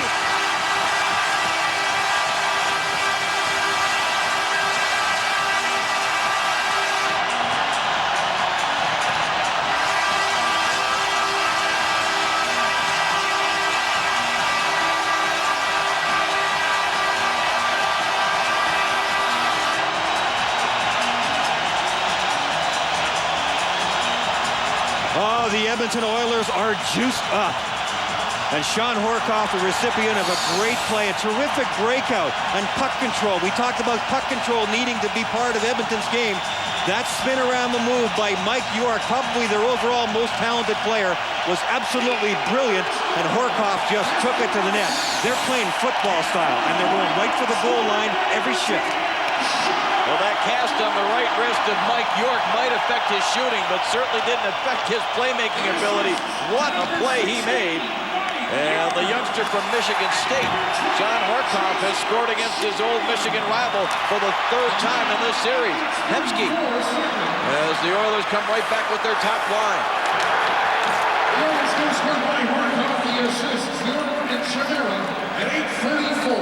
Back comes Matt Tkachuk now. For the Stars, hands it off, low the news, slides it in wide of Salo. Now by Barnes, back to the line. Good move here by Zubov. Back to Barnes on the give and go. And a good job of back checking there by Ryan Smith.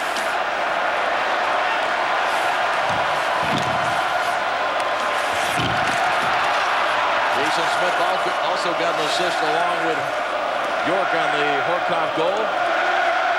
To be pulled back even at 2-2 in this hockey game, the Edmonton Oilers have really accomplished something here, because they were just down and behind the 8 ball so much by those 2 goals, and you don't normally come back against the Dallas Stars 2 goals in a game, never mind in a less than 1 period here.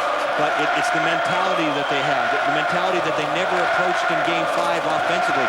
They're not thinking mechanically. The Edmonton Oilers are just playing their game. It's free-flowing right now, and the adrenaline is just pumped up. Ethan Morrow into the zone. Trying to go high on the short side. Turco has it all and drops it into the crease. Now we get a whistle. That was Marty Reisner again. Marty Reisner has bumped into the goaltender Turco a couple of times. It's a 2-2 hockey game right now. Marty Turco knows he's got his hands full. These fans are going nuts, and Sean Horkoff is the latest hero. Who's going to be the next one?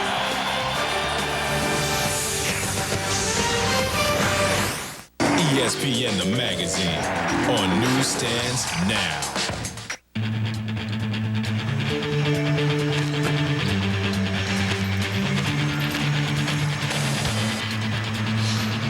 This is my bridge. This is my building. And this is my truck. For people that care about getting the job done right, we built the Toyota Tundra better from the ground up.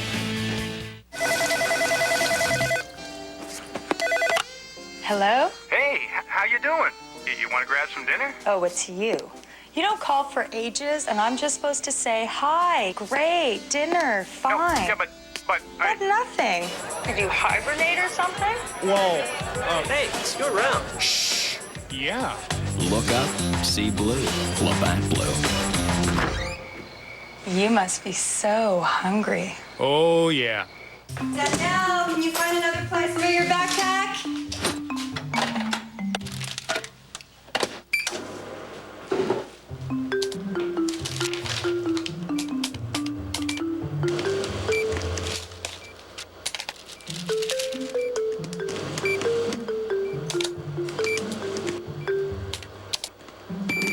Unlimited online bill paying.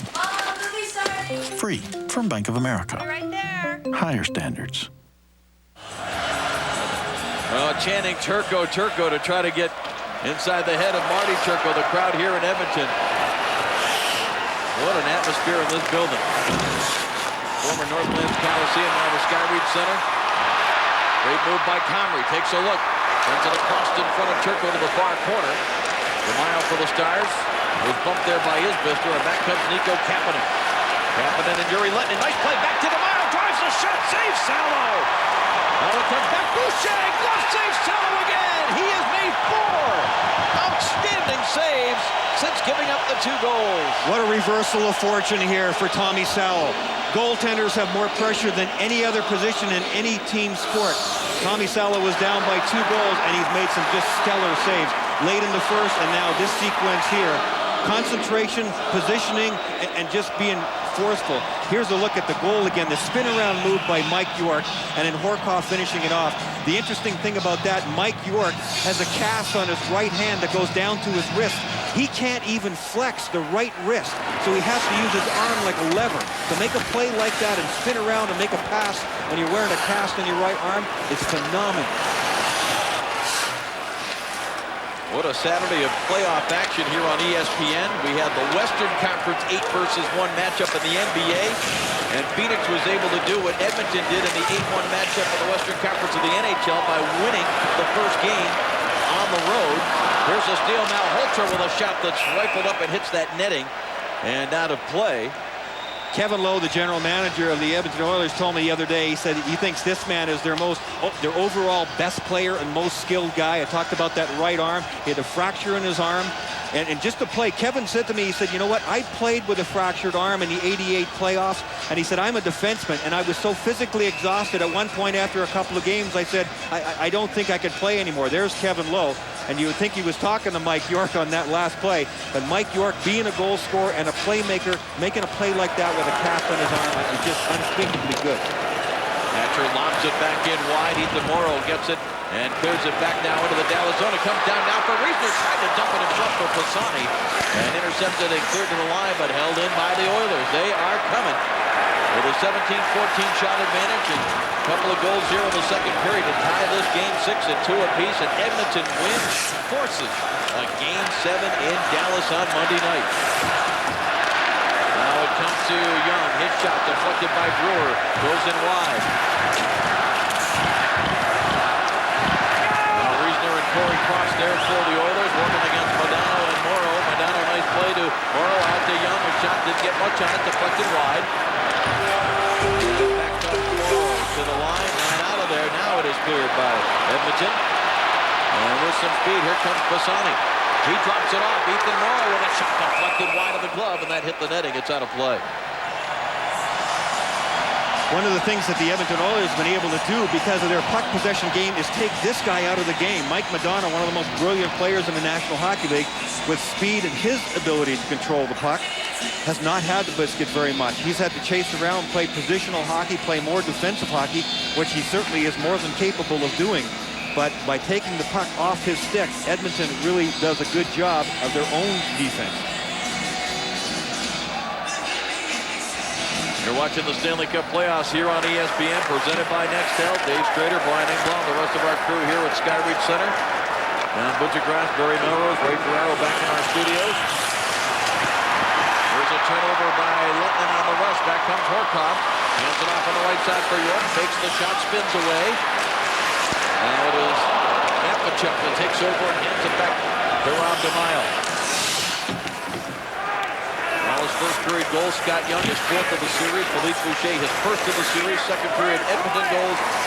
Ryan Smith his 2nd of the series, and Sean Horkoff his 3rd. There's Horkoff, a couple of moves, tries to slide it across, but the play was ruled offside at the Dallas Stars blue line. Old Spice storyline. Sergei Zubov, an assist tonight, has recorded points in all 6 games of this series. Dallas Stars 10-1 in the last 11 games when they have the opportunity to eliminate their opponent. And our storyline replay are the 2 Edmonton goals to get themselves back in this game. Ryan Smith scored the first one, backing his way literally into the crease. The spin-around pass by Mike York to Sean Horkoff, and the place was going absolutely ballistic. Can't help but get back to that story that you were telling, I think, before the ESPN audience joined us. Corey Cross talking about the chemistry on this team, the best of any club he's ever played on. He's played in Toronto. He's played in New York for the Rangers. And you said at the time, Brian, when it was 2-0, that chemistry is really tested and most important when you're trying to come back against a great opponent. You have to be willing to bleed for each other. You have to have that tightness. You have to go, come on, boys, you know, just everything out. Pull out all the stops. And Edmonton has shown every bit of that here in this game. Game 6, Western Conference quarterfinals, Skyreach Center, Edmonton, Alberta, Canada. Mike Modano, long backhand pass. Here's Philippe Boucher. Boucher to the net. Tommy Salo steered that aside. Behind the net is Stu Barnes. Barnes looking out in front, centering attempt, bounces all the way to the line. Good job, Hatcher to hold it in. Modano sends it back in deep. Old Dahlen is there. This is where Dahlen has been dangerous a couple of times, coming out from behind the net. Still controls and protects the puck so very well. Modano back there. Look at the quick move he made there to Stu Barnes. And that was Salo holding his ground, and the Oilers able to clear. That was a nifty piece of stick work there by Mike Modano. That's the kind of stuff he can do to you if you give him a little bit of time and room. He'll spoon the pucks into areas and get his teammates scoring chances. 2-line pass. Stops play. Sean Horkoff has the goal that has tied the game at 2.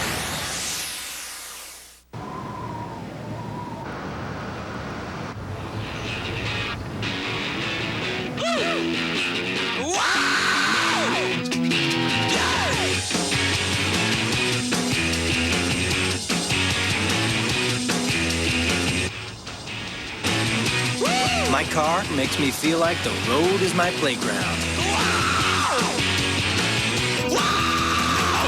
The Camry SE.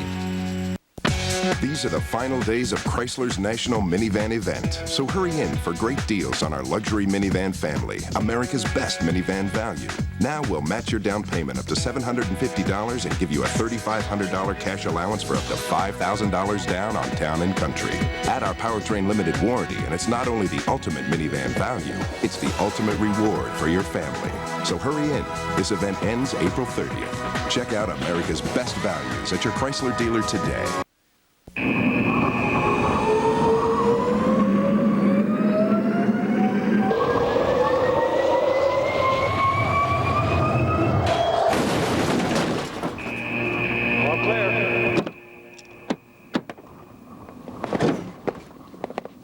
Proof the NHL is tough enough to be sponsored by Dodge. I've been hit harder. Me too. Our best trucks, best powertrain limited warranty, plus our best cash allowance equals the best values in America. 110 decibels is the equivalent of a jet plane taking off. You see that the noise level here at the Skyreach Center on the meter at ice level hovering around the 110 decibel mark. What? 110 decibels, it causes hearing loss, I said, Brian. Yes, does it ever. It's incredible in this place. And now Holzer starts to back Stars. 3 across into the zone. And this shot deflected by Larocque, and it comes down out of play. Well, tomorrow night, ESPN, the place to be for Sunday Night Baseball. A-Rod leads the Texas Rangers against reigning MVP Miguel Tejada and the Oakland A's. Sunday Night Baseball presented by Nextel at 8 Eastern on ESPN. Rangers A's is also available on ESPN's new high-definition service. ESPN HD, the big picture in sports. When you battle back in a game like this, the way the Oilers have, and you get support from your fans, the way the Oilers are getting in this game and in this series, home ice advantage, oh yeah.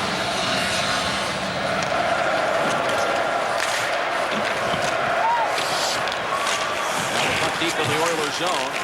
And that's Kirk Muller, the veteran, has it knocked off of his stick.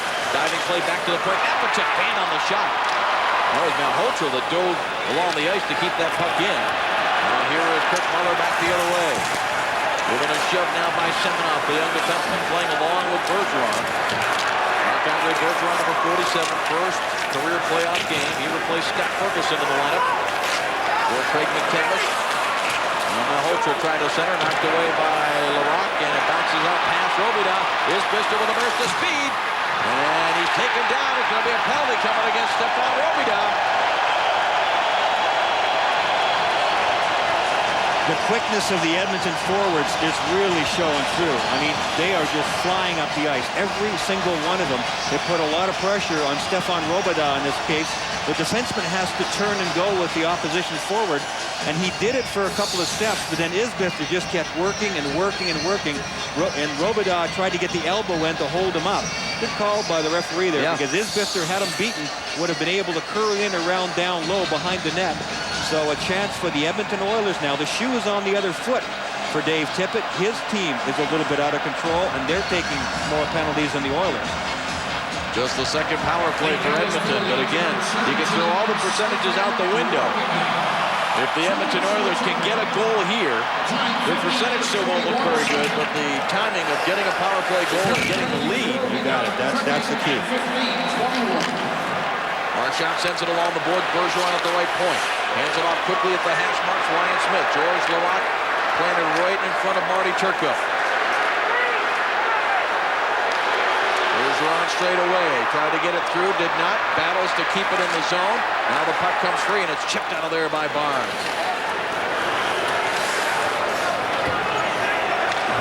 Bergeron did a good job to prevent the short-handed Stars from breaking down the ice after that shot clock. Here is Brewer. Makes a move on Hatcher. Sends it behind the net. Larocque, that goes off a skate. Recovered by the Oilers' Ryan Smith. Eric Brewer has it now. One power play goal in the series so far for the Edmonton Oilers. Rink wide pass, and Marchand unable to get it. some good creativity, though. The thought was that Ryan Smith was a little bit of a lead pass there from Marchand. I think he felt Marchand was going to zip in from the blue line. He tried to lead him a little bit. It ended up not working, but creativity flowing through the veins of the forwards of the Edmonton Oilers on their power play. Good news for them. They haven't had much of it in this series. That's what Craig McTavish talked about as Yuri Lettman wins a battle here. Mike Comrie has dumped hard to the ice, but he's going to stay out there.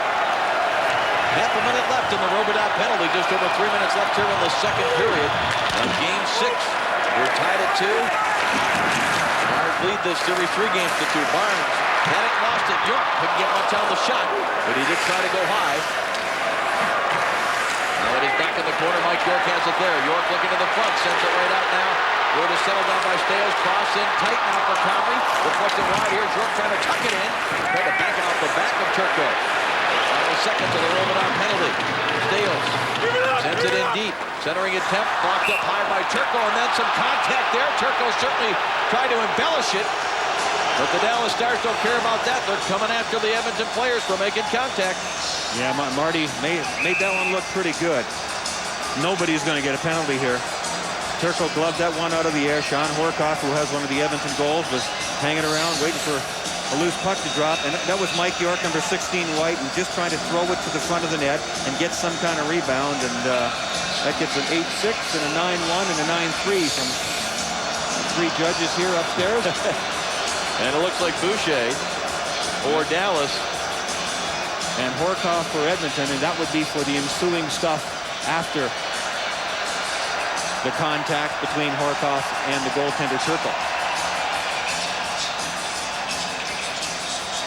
Tomorrow, the NBA playoffs continue on ESPN. See more first-round action, 12:30 Eastern, as the Orlando Magic meet Richard Hamilton and the top seed Detroit Pistons in the East. And then on ABC Sports, Kobe Bryant and the LA Lakers take on the Minnesota Timberwolves. Game 1 at 3 Eastern, noon Pacific. For more, log on to ESPN.com. Yeah, the Timberwolves have home court advantage, but I don't think anybody wants a part of Shaq and Kobe, the 3-time defending champions in a first-round playoff series. But that's what Kevin Garnett and company have. And right here, we've got a 4-on-4 situation with 2.5 remaining in the second period. Scott Young said in your interview with him that what he was impressed most about playing on his Stars team is that there's no panic at all. And I don't think they panicked, but they realize that the fortunes have really turned in this game from the first 6 or 7 minutes of the first period to all the rest of it. And they're just keeping their wits about them out there, I think. You know what? It was actually each team got 2 players penalized, so it stays 5-on-5.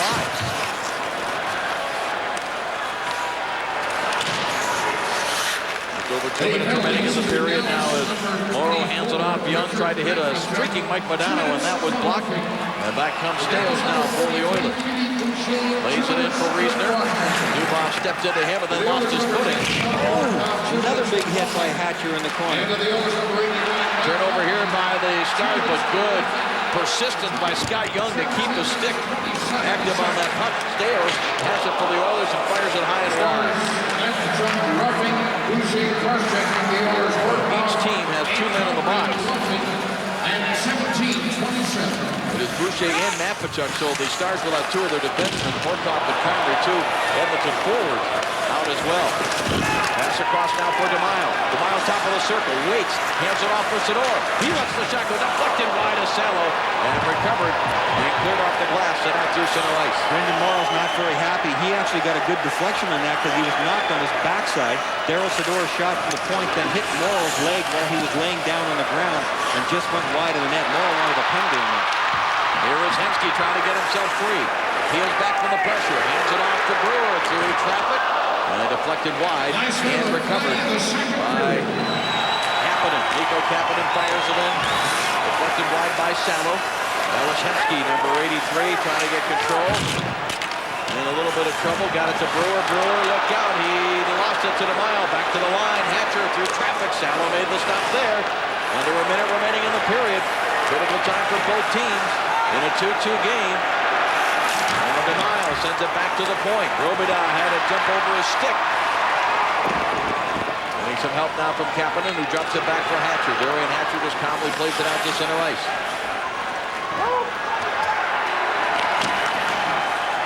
Vidal on the board. Marchand got a skate on it. Ryan Smith, he dumps it back to the front of the net. Steered aside by Turco. Where is it? He's not sure. It bounced along the inboard.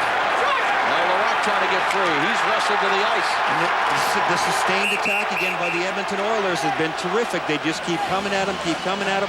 It's as if the Oilers are completely oblivious to what the score is on the scoreboard. They don't care. They've got one thought in mind, and they're continuing to do it one shift after the other. Southwest intermission report coming up. John Butchergrass with Barry Melrose, Ray Ferraro. As Barry and Ray will talk about Martin St. Louis, the Wild and Avs breakdown as that series goes back to St. Paul for a Game 6. And Philadelphia with a chance to wrap things up Monday night at Air Canada Center in Game 6 of that series. And we're going to try and get a chance to talk to Ryan Smith during this second intermission, too. It'll be interesting to hear what his thoughts are in this game so far. It has been a wild one. He had the first goal of this comeback. Made it 2-1, and then Horkoff about 6 minutes later tied it up at 2. Just have to admire the resilience and the persistence of this Edmonton team facing elimination down 2-0. Back to the line, steals a drive, glove save Turco, and he gets rid of it. But still, the whistle had blown and there's time on the clock, and the Oilers may ask to see if a few more tenths of a second can be put up there. Another good win off the faceoff. Todd Marchand's been really strong in the faceoff circle in this game, and in the dying seconds, literally, of the second period here, they get a terrific scoring chance. Big save by Turco. And they drop the puck, and that is it. It was 2-0 when Tommy Salo stopped a breakaway and made a couple of other great stops. Ryan Smith got Edmonton on the board, and then it was Sean Horkoff who tied it up at 2. The Oilers go to the second intermission dressing room. 2-2. Are they 20 minutes away from elimination, or will they force a Game 7 in Dallas on Monday night? John, Barry, and Ray with the Southwest Intermission Report coming up next. To give that to you, but actually that's Conway. I know A guy in the corner, big producer. What's his name? I don't know. You sure it's not written there? Ooh, call my agent in New York. Life's good when you're Eric McCormick. Hey, it's me. I'm in LA. The producer we had that meeting with last week, what's his name? It's Max Hoffman. Max Hoffman. Thank you very much. But life's better when you're Eric McCormick and you have the cell phone with a walkie-talkie. Coast-to-coast walkie-talkie service coming soon, only from Nextel.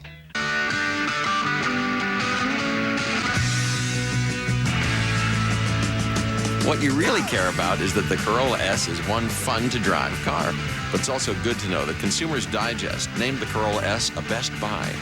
And Car and Driver said the Corolla was bolted together as if to last an eternity. You know, until you're like 30, the Corolla S, simply one of the best cars you can buy in its class. I'll take Chris. Okay. Okay. I'll take Chris's buddy. You play net? Why not?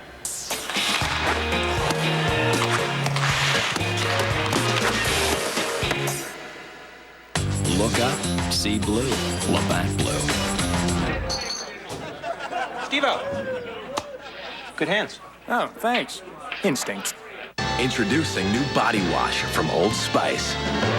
Put my love to the test. It has a dual action formula, so you'll get really clean, smell really great. Hey, Ben. Need help with your anatomy homework? New body wash from Old Spice.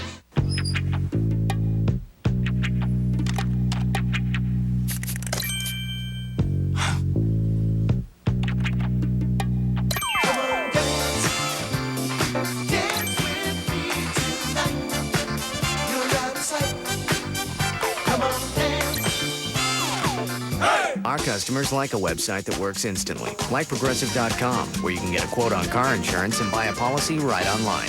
Visit Progressive.com today. Why do we rent from Enterprise? Because having the right car makes all the difference. Grandma, look, they're here. Hi, Grandma. Pick Enterprise. We'll pick you up. Welcome to the Southwest Airlines Intermission Report. With Ray Ferraro and Barry Melrose, I'm John Butchergross. 80% of the time, the team that wins a Game 5 in a 2-2 situation goes on to win the series. That's how important today's Flyer Maple Leaf game was. Let's get right to the highlights. Ray, I hope these guys flossed. Well, they should. You know, they've gotten acquainted in the series before. They're having a little chit-chat there. Tucker comes out, makes a great pass to Hockeyberg. First shot of the game, and the Maple Leafs are up 1-0. Late first, game tied at 1.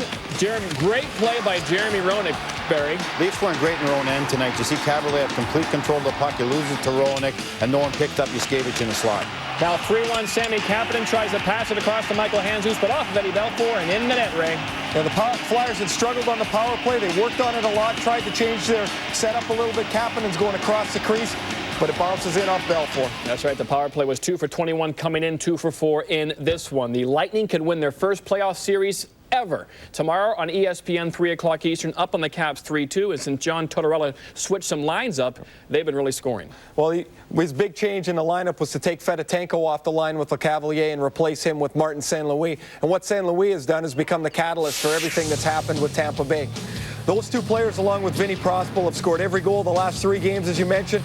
They're a quick unit. St. Louis has great vision on the ice. This is a guy that was let go by Calgary Flames. They thought he was too small. Well, he may be small, but he's got a great skill package. Here he drives to the front of the net, gets in front of Danis Zubris, and puts the game winner away. When Tortorella made this change, he's looking for offense, and he's kind of putting all his eggs in one basket. This line has done it, and they've really forced Washington into some changes, but they've had trouble stopping them. Well, when you do put your eggs in one basket like Tortorella did, it should really become easier for the defensive team because they have a 5-man defensive unit. They've had together pretty well all year long to play against the other team's top lines. Connor Walchuk, Halprin, and Greer up front, and Witt and Johansson on defense. Those guys are the defensive unit, and they've played pretty well every shift against them, but they can't handle them. The speed of San Luis, when he got in that line, changed the whole dynamics of the competition. You've seen him toast the defenseman straight on. You've seen him toast the defenseman wide, and LeCavalier is just picking up the garbage coming late. So that is the problem defensively for Washington. Again, that line has scored the last 9 goals. The Bolts have scored every goal in games 3, 4, and 5. Coming up, we'll talk with a member of the Edmonton Oilers as they come storming back in the second period. After 40 minutes, we are tied at 2. This intermission report, presented by Southwest Airlines, the official airline of the National Hockey League. Some people don't realize how many nonstop flights Southwest offers, so we created this simple color-coded map to help. Baltimore to LA is red, Phoenix to Raleigh-Durham, blue, Chicago to Seattle, yellow, LA to Austin, canary yellow, Orlando to Albuquerque, teal, Las Vegas to Houston, aquamarine, Buffalo to Phoenix, beige umber, San Jose to Baltimore, pistachio, Oakland to Chicago, sea green, Albany to Orlando, puce, Tampa to St. Louis, pinkish, New Orleans to San Diego, kinda green. You are now free to move about the country.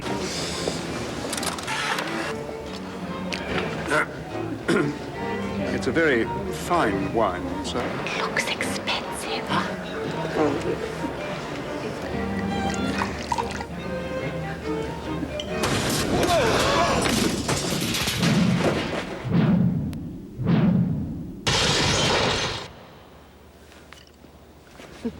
A1 steak sauce. Yeah, it's that important.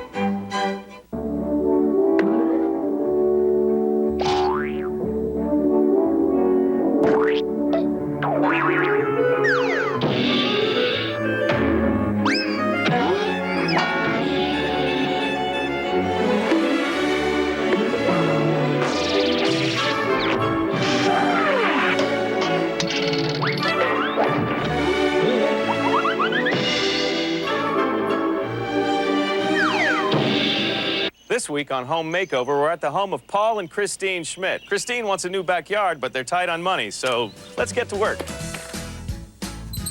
Take a look. Whoa! Oh, it must have cost a lot! Not at all. Right now, every Yamaha motorcycle and ATV is available for just 3.9% APR all the way to 2005. Plus, get up to $300 customer cash on select models. And just look at the results. Next week, we tackle a bathroom renovation. So long! Manager, register 5.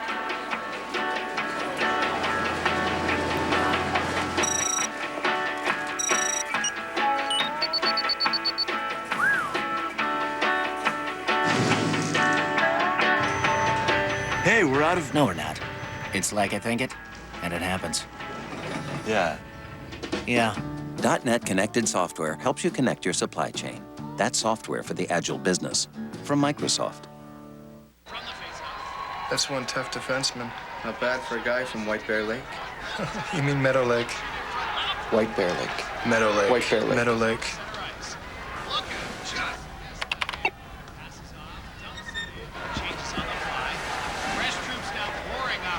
Born in Moose Factory, Ontario. I knew that.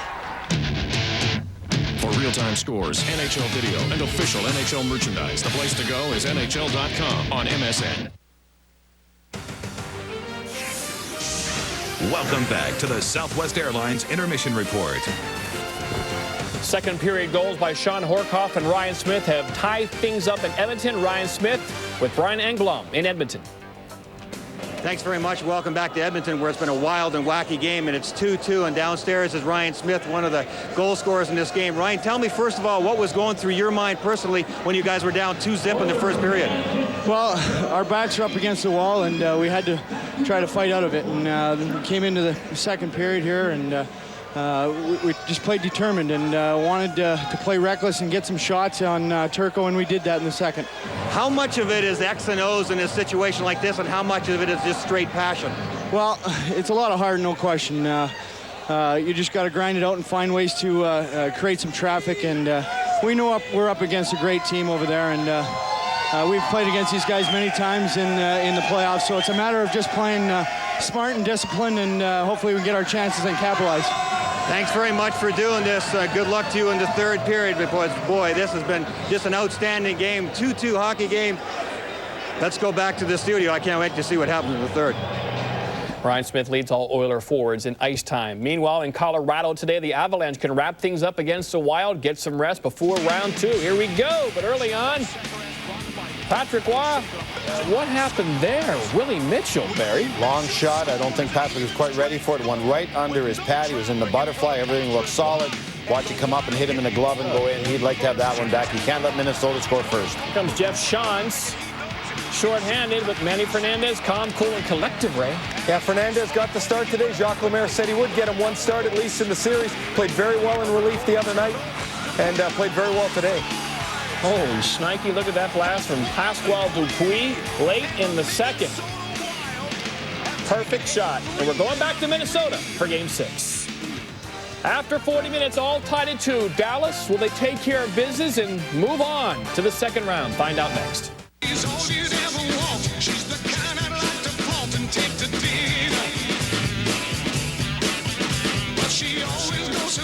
She's got style, she's got grace, she's a winner. She's a lady. Whoa, whoa, whoa, she's a lady. She's a lady. Talking about the little lady.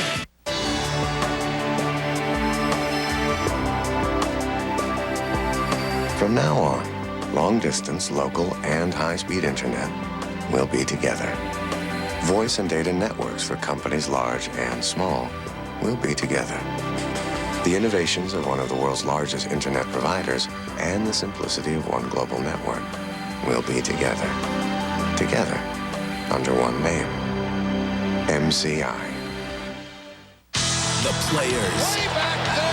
The experts. His track record's pretty flawless. The definitive source for everything baseball. Catch all the scores and highlights from around the league. Baseball tonight, all season long on ESPN and ESPN2. Carr brings the offense to the line. It's 3rd and long once again for the Texans. What does your team need? Watch the 2003 NFL Draft on ESPN, because every round counts. Next Saturday and Sunday.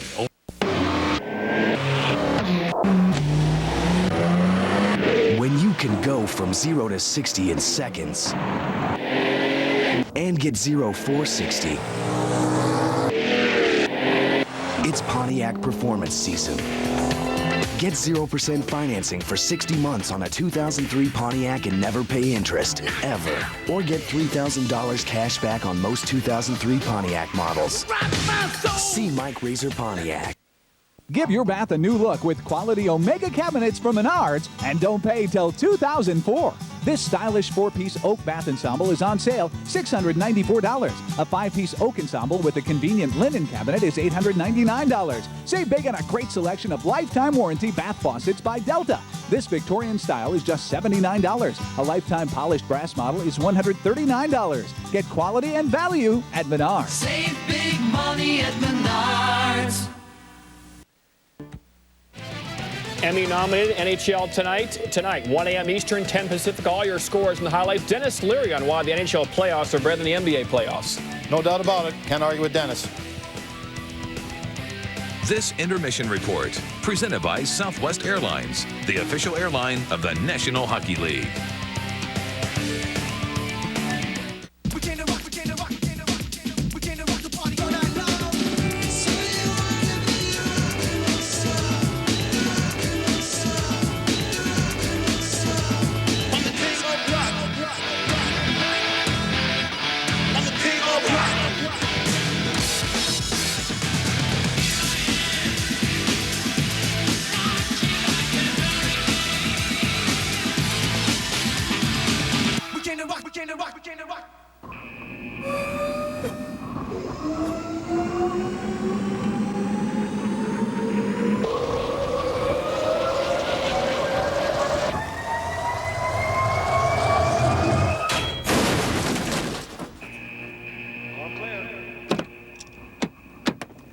Proof the NHL is tough enough to be sponsored by Dodge. I've been hit harder. Me too.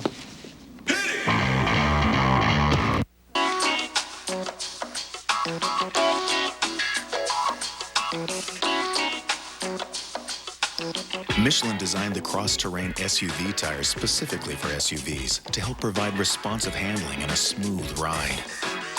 You'd be surprised just how smooth.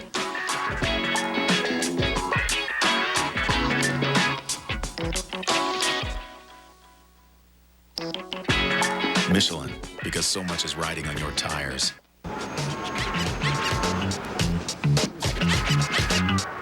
Can I write a check? Yo. Yow. Yo. Yow. Yo. Yo. Can I write a check? Yo. Yow. Yo. Yow. Yow. Yo. Yow. Yo. Can I write a check? Yo. Next time, use the Visa check card instead of checks. It'll get you in, out, and on with life. Yo. Gee. Yo, gee. Yo. Introducing new body wash from Old Spice. Put my love to the test. It has a dual action formula, so you'll get really clean, smell really great. Hey Ben, need help with your anatomy homework? New body wash from Old Spice. Here we go. Death can come for us at any time, in any place. It is inevitable. The hell it is. The Matrix Reloaded, rated R, starts May 15. When your first name is Armor, you know there's some serious protection going on. Armor All Protectant. It doesn't just clean and shine, it protects. Tonight on SportsCenter, the NBA's second season underway. Who came out smoking? Will Shaq be laboring for Game 1? Plus, the debut of the Braves' new $35 million ace. It's SportsCenter after the game on ESPN.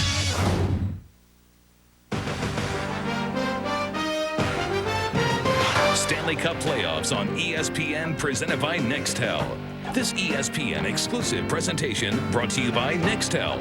Life's better when your cell phone has a walkie-talkie. And in part by Rocky Mountain Cold Coors Light. Cold down easy. And Dodge, the official road team of the NHL. Grab life by the horns. Dodge. A lot of tradition here in Edmonton, of course. One of the four franchises that came from the old WHA, absorbed into the NHL. Andy Moog, one of the many Stanley Cup heroes, now a Stars goaltending and assistant coach. He's been on both sides of this rivalry. Yeah. He was a Stars goaltender. It ended up on the losing end. Was that 97, I think? And yes. As you said, excuse me, 87, not 97. No, you were right the first time. It was 97 when Marchand scored the goal against Andy Moog when he was on the losing side of this rivalry. Here's Hemsky now back to the lineup. shot right through that Turco had a good look at. And the puck cleared back to center ice. Lead pass now. DeMaio into the zone. DeMaio takes a look. And Corey Cross was right in his face. See if the Edmonton Oilers continue to come with the same push. Why wouldn't they? Speaking of push, a big hit by Claude Lemieux that knocked Pisani down. Claude Lemieux in the lineup because Jason Arnott is not in the lineup for the Dallas Stars. He had an injury in Game 5 and has not played since. He did go out for the warm-up, but Claude Lemieux, who likes to be a big moment guy, is out there in a 2-2 hockey game, and this is a made-to-order situation for him. Puck is dumped in wide of Salo. Steos back together, has it tipped away, and Lemieux sent it across. Kirk Muller was cutting for the front of the net. Thought Lemieux might try to shoot it there. And it's back the other way, deflected by Steos, intended for Kirk Muller. Now Jason Smith makes the play to his defense partner, and the Edmonton Oilers look to come out with it. Center ice is Bister, just can't quite catch up to it. It'll be recovered by Philippe Boucher. A turnover, though, a steal by Comrie, and he's put it right through the goal mouth. Very cross to the far side. Gets a stick on it, Stars though able to recover, and it's out to center ice. Taken here by Brewer. He hands it off for Marty Reisner. Reisner to the face-off circle. And he tries to tuck one in on the short side, and Turco just held us down. And the puck just rolls out to center ice. One of the things the Edmonton forwards wanted to do better in this game is not run out of real estate. Realize when they were going into the corner too much and not look for the perfect play. Simply get pucks to the net. And boy, have they ever done that a lot better in this game than they did in Game 5. Modano banks it hard off the boards.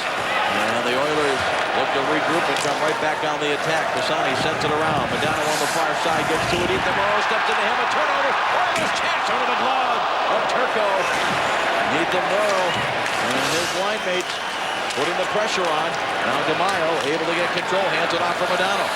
Modano stick handles into the zone and doesn't get the shot away as he's picked in by Jason Smith. Big hit by DeMaio. But the Oilers come right back. Dale sends it in deep. Now Turco just banks it away from Jason Chimera, who was in on the forecheck. Here is Robidas now for the Dallas Stars from center ice. Dumps it across the Oilers zone. Semenoff back to get it. Plays it off the glass. And waved off the icing, so the Stars have to play it. Subban avoids Mike York. Headmans it now for Nico Kapanen. Kapanen rink wide. DeMaio on the far side.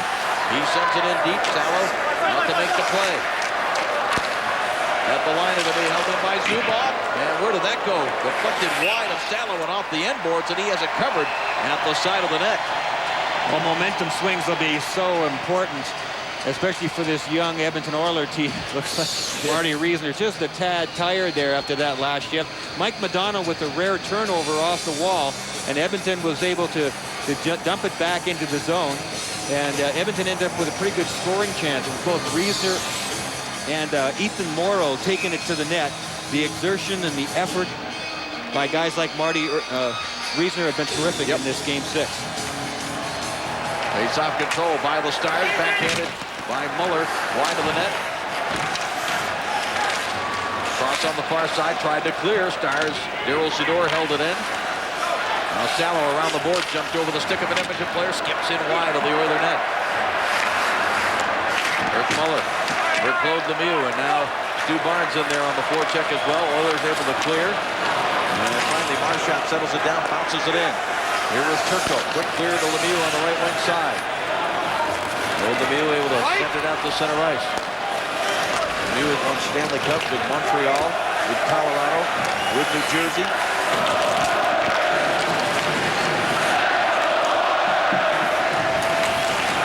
Crowd here at Skyreach Center. And to urge their team on as Hemsky comes off the boards with a dumps it to the front. Turco down. Where's the puck? He's got it. He's letting everybody know that he's got it as well. And traffic in front of the net. That was Todd Marchand that was right there in the kitchen of Marty Turco again. And that's the kind of stuff that's made Edmonton successful. Todd Marchand, who has been a checker in the last series, probably 5 of the 6 series that he played against the Dallas Stars in the playoffs, he's always been a checker against Mike Modano. But now he's the center of the #1 line.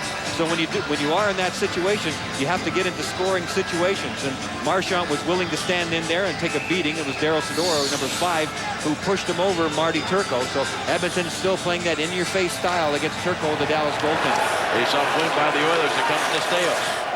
He had Scott Young right in his face, so wisely just played it in deep. Here was Ethan Moore, centering pass, tipped away, out to the line, held in. It's in the glove of Turco, and he holds it there.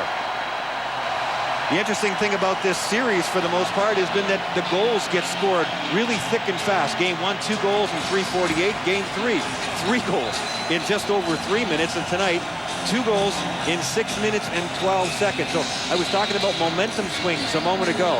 If you get scored against, you better be ready, because that team seems to have the killer instinct. Zubov after the faceoff win by the Stars. Lugs it out through center ice. Zubov. And it's stripped away, and it's cleared all the way back. Wide of Marty Turco. This is going to be an icing call against Edmonton on the touch-up by Darian Hatcher.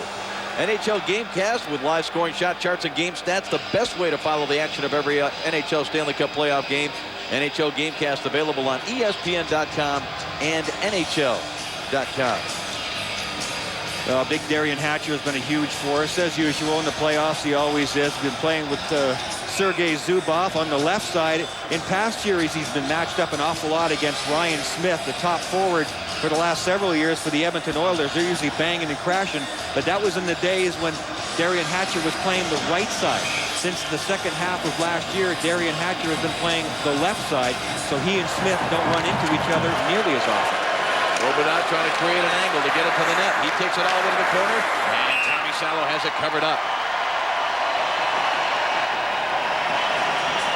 And Darian Hatcher playing on the left side, too. He talked to us before about what it means to him offensively. It changes things from moving from right to left.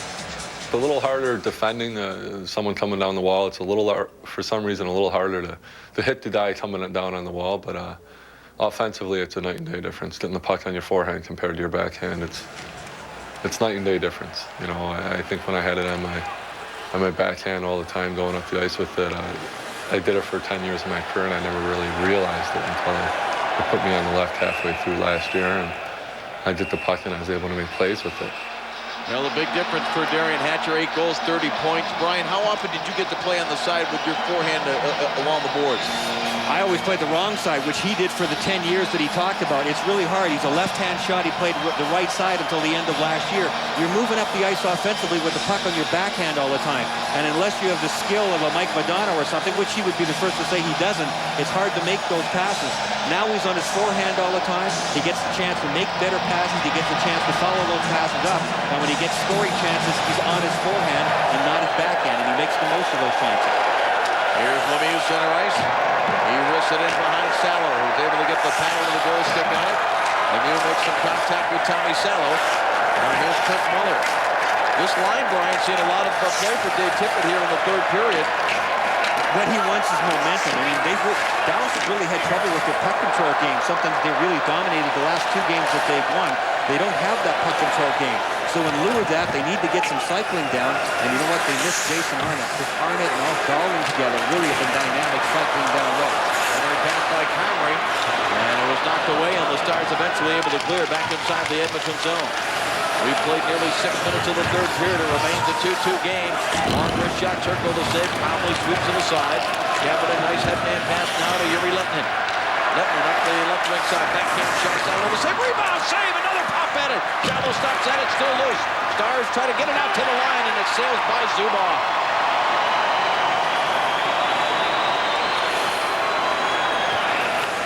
Tommy Salo, Brian's got to be gaining more confidence. He sure is. He's fought back so hard here. He's done an absolutely terrific job after getting up those first 2 goals. It takes a lot of courage and experience to be a goaltender in that situation when Tommy Salo had given up those 2. But look at this last sequence again. When his team really needs them, he shuts the door, hangs onto that near post, and doesn't give up anything.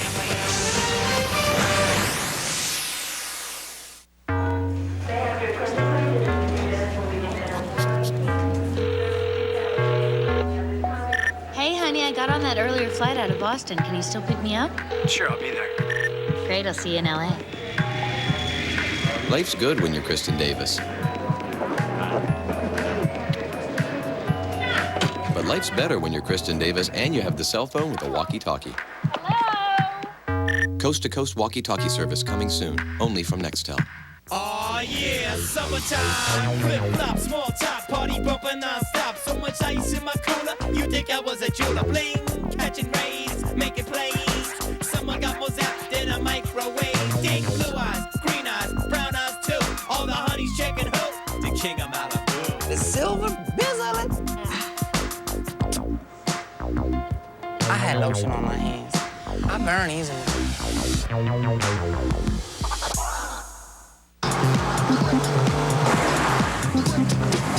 Hey, Don! Hey, what's up? You going to Tommy's party? I can't, I'm working. Oh, break.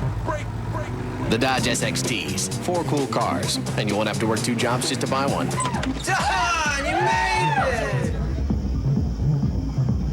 I like your hat. Grab Dodge's 770 powertrain limited warranty. Ford, Chevy, and Toyota don't match it. Well, there's Grant Fuhr, a big part of the great history here. Won 4 Stanley Cups with the Edmonton Oilers. And Marty Turco feeling the heat of what it's like to be the visitor in this font building with the yell and scream at you. They've been calling Turco's name out constantly tonight. Reacting to the hit by Hatcher. It's a penalty, too, from the looks of things. Yes, the arm of Gary Frazier out of center ice is up. Delayed call, and now on the touch-up by the Stars. It's going to be a cross-checking penalty against Darian Hatcher, and the Edmonton Oilers in a 2-2 game in the 3rd period will go back to the power play. And Terry looked back at Darian Hatcher, who was given a little piece of his mind as he went to the penalty box, which was certainly nothing unusual. Number 2 in green, and he gets the cross-checking call. Well, you know what? It may be a little bit of a cross-check there, but I think a lot of times those end up being let go. But nonetheless, this is a huge power play chance for the Edmonton Oilers. 1 for 22 in the series, have not scored in their last 15. But they win this face-off back to Brewer. Winds up, doesn't shoot, sends it across. One-timer on the way. And the stop was made, I believe, by Turco. And now it's recovered by Boucher, and he backhands it down the ice. Boy, good push there by the Oilers off the face-off win. Well, they're winning a lot of face-offs. That's Todd Marchand doing that. But I'll tell you what, the kid they put on the point, Marc-Andre Bergeron, is really impressed me with the way he's handling and shooting the puck. And Larocque planting him in front of the net. The 2 changes they made on the power play, Edmonton's power play is way better tonight. They're due. Bergeron hands it off. Now he comes in deep for Ryan Smith. Larocque landing himself in front of Turco. Ryan Smith again, who has one of the 2 Edmonton goals. Smith in deep now, tries to tuck it in front, bounced off of Turco. Brewer out to Bergeron. Bergeron hands it off on the far side. Marchand rink wide now for Brewer. Brewer back for Marchand on the far side. Pass was behind him. Now here's Ryan Smith, the wraparound loose in the crease. Larocque couldn't get a stick on it. One of the Dallas players goes down, and the puck recovered by Edmonton. Philippe Boucher with a terrific defensive play. Bergeron shot does not get through. Now he comes back to the line. Here's Brewer's shot, and that's deflected up on the glass. Oilers continue to work it around now with the man advantage. And it's cool all the way back down the ice. Philippe Boucher made a terrific defensive play against Larocque. He knocked Larocque down when that puck was laying in the blue paint in the crease. So it allowed his teammates to clear the puck away. Larocque is a huge guy to try to move from in front of the net. If he doesn't do it there, I venture to say Edmonton ends up with a goal. Good play there by Philippe Boucher. 15 seconds now remaining in the Hatcher penalty. Here comes Horcock with some speed. And not a good entry pass. Dubov able to clear that away, and that's going to about do it for this Hatcher penalty. So a great opportunity for the Edmonton Oilers by the boards. That was huge. The Dallas Stars are perfect. They have not given up the power play goal at all in Edmonton here on the road in these playoffs. Almadano working against Staios. Puts it right out in front of the Edmonton goal. Intercepted by Jason Smith. He sends it center ice. Horcock is checked by Daryl Sador. And it's recovered by Madonna with center ice. He is taken off the puck there by Riesner, who looked like he accidentally took a stick up high. And Daryl Sador back to get it.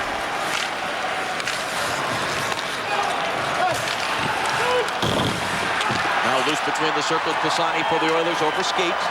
And it's back out to center ice. Here is Brendan Morrow. Morrow slots it back into the Edmonton zone. Mike Modano a little bit frustrated there. He was in behind the Edmonton defense. The puck jumped out for a stick off the wall and down the ice, and Modano just kind of dejectedly went back to his bench. Had that puck not jumped over a stick, he had a terrific scoring chance coming from behind. Now the Stars looking to clear around the boards. It goes off the stick of Claude Lemieux out to center ice. Crowd reacting to a big hit back in the Dallas zone. And now Robida approaching the halfway mark of this third period. We are tied at 2.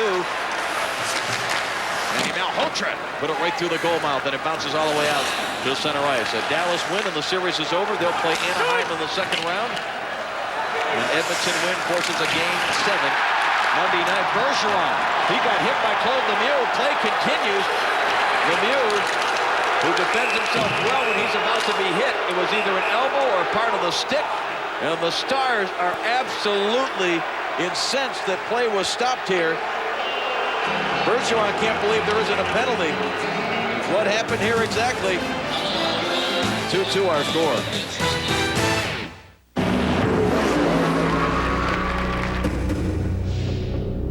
See you next week. See you, Bill. Good job, man. Rusty, what's hurt? Hey, we're trying to get home.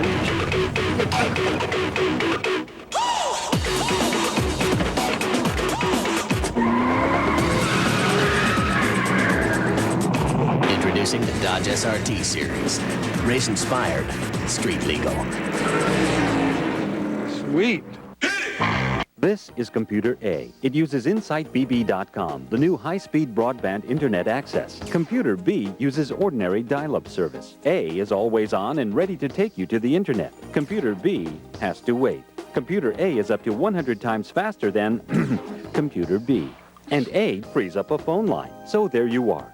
Fast, direct, and convenient, or slow, indirect, and frustrating. How do you want to reach the internet?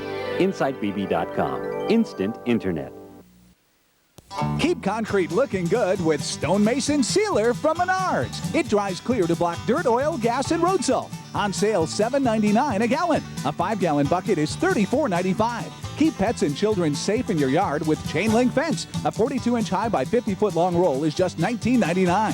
48, 60, and 72-inch high rolls are also on sale. Plus, don't pay till 2004 when you put it on your Menard Big Card. Save big money at Menards.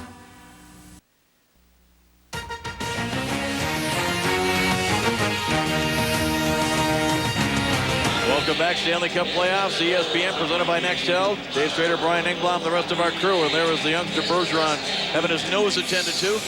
Yeah, he takes a pretty good pop. 47 White here will get a pretty good pop from right Lemieux there with the stick. Yep. Lemieux was going down, the stick came up and slapped him up the side of the face. This young man has played extremely well tonight. Handles the puck real well, put on the power play in situations that are real tough for a young kid. Pressure situations, handling the puck. That's the toughest thing to do. He's done a great job. Here's Modano. He's got Scott Young out in front. The pass, though, was deflected away. Pisani for the Oilers. Able to get it out to center ice. 9:25 remaining here in the third period. Regulation time. This has all the earmarks of being a one-goal game, and that's no surprise when these two teams get together in the playoffs. Back at the line, Boucher holds it in a shot, and did that get all the way through? Salo just held his ground. Staios around the board. And it gets by Hatcher down the ice. Edmonton doing a really good job in this game here. When the puck is in their zone, they're just getting to it, and getting the puck out of their zone so much more quickly than they were in Game 5. Both of the Dallas goals came in the first period. Scott Young from behind the goal line. Philippe Boucher 4-on-4. Both of the Edmonton goals came in the second. From Ryan Smith right in the crease and from Sean Horcoff. Off a great feed from Mike York. First to speed for Kapanen, drops it off, letting in a shot off the glove of Salo. And the Oilers cleared it back where Marchand can get a hold of it. And Ryan Smith just looking to clear the zone, had it knocked away. Here's DeMaio with it. Stripped away from him by Eric Brewer. It goes off the glove of Smith. Nice play, Zubov. Kapanen takes a look. His shot is blocked. Played up the boards, and Ryan Smith has it. He'll send it up the middle of the ice. First to feet. Here's Hemsky. Tries to go back to Ryan Smith. Just offside at the Dallas blue line. Big Darian Hatcher has played a physical game here. We just saw him take that penalty. Oh, and he just takes one up the side of the head. When he was in the penalty box, you think he just sits there and watches the game calmly? No, he's a pretty superstitious guy. Knock on wood, knock on wood. And then this is part of the sequence that he was watching out there when his team was killing the penalty. Not too happy, being involved. And then he gets back out on the ice, and what just happened a second ago, he and Ryan Smith, I mentioned the fact that Ryan Smith said he actually missed the confrontations with Darian Hatcher so many times over the years, but now that they're playing on opposite sides of the ice, literally one on left wing and the other on the right wing side, they don't run into each other as often as possible, as they used to, so Ryan Smith seemed to take the extra advantage after the whistle to give Hatcher a puck. Hey, remember me? 8 minutes straight up, let's give them the third. I'm sure they remember each other. Dahlen plays it ahead. Claude Lemieux trying to get their Berger on. Able to backhand it out to center ice. Now LaRock dumps it wide of the Dallas goal. It's going to be icing. Yes, soundly touch up by Robida. Tomorrow the NHL playoffs continue. Easter Sunday it'll begin on ESPN at 3 Eastern as the Tampa Bay Lightning try to close out their first round series with the Washington Capitals in Washington. That's ESPN presented by Nextel. 7 o'clock tomorrow night Eastern, ESPN2. Vancouver back in St. Louis for Game 6. The Blues lead that series 3-2 for more. Log on to ESPN.com. One of the past 32 games between these two teams decided by a goal. Dallas has won 14 of them. George LaRock dumps it in along the boards behind Turco. He scoops it up for Claude Lemieux, who gets to the line but held in by Jason Smith. Back to the corner is Fister. Takes the pass, tries to go the other way. Now LaRock. It's Stu Barnes trying to contain him. Is Fister putting it off the crease. Great job by Boucher on Comrie. Didn't allow Comrie to get a pop at that loose puck. Philippe Boucher with another really key play there. I mentioned the one when he was killing the penalty. He tied up the stick. So many times we see defensemen beating a guy up in front and don't tie his stick up. And DeMora trying to cut in. That was Davis that came over. Comes out to Zubov. Zubov takes a look. Dumps it cross side. Modano scores! Mike Modano has given the Dallas Stars the lead.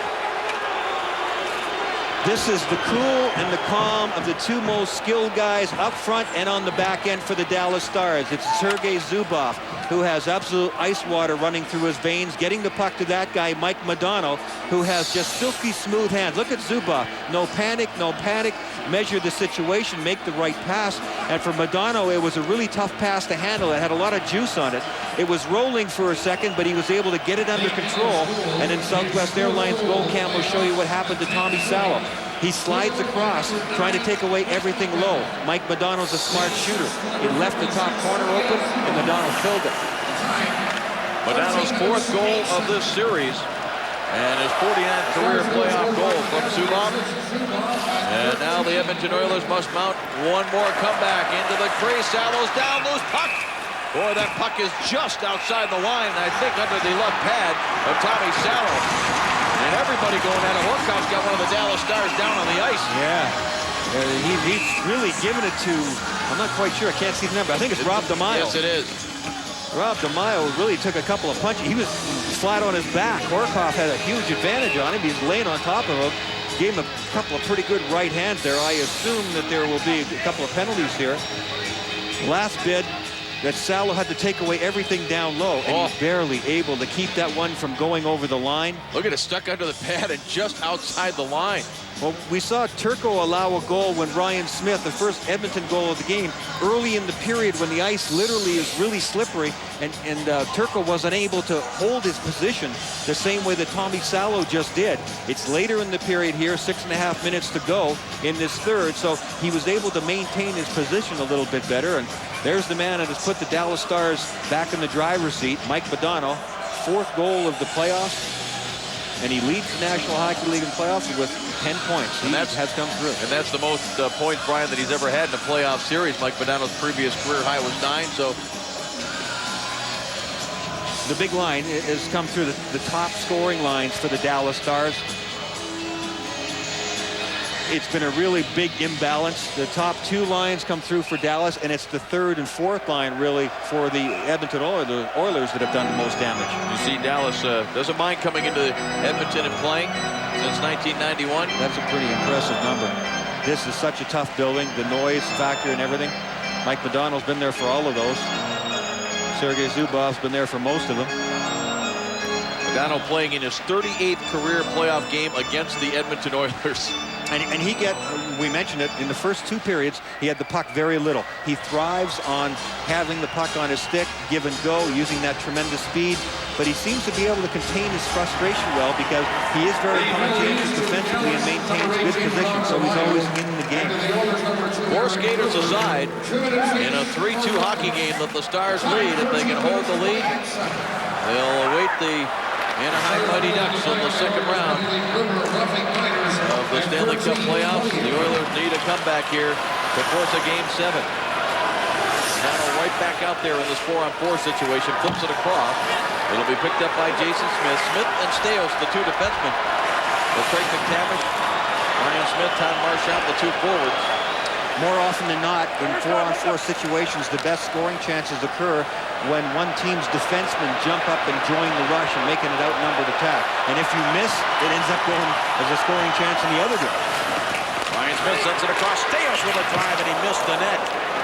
And the force of the shot caroms all the way around the boards and back down.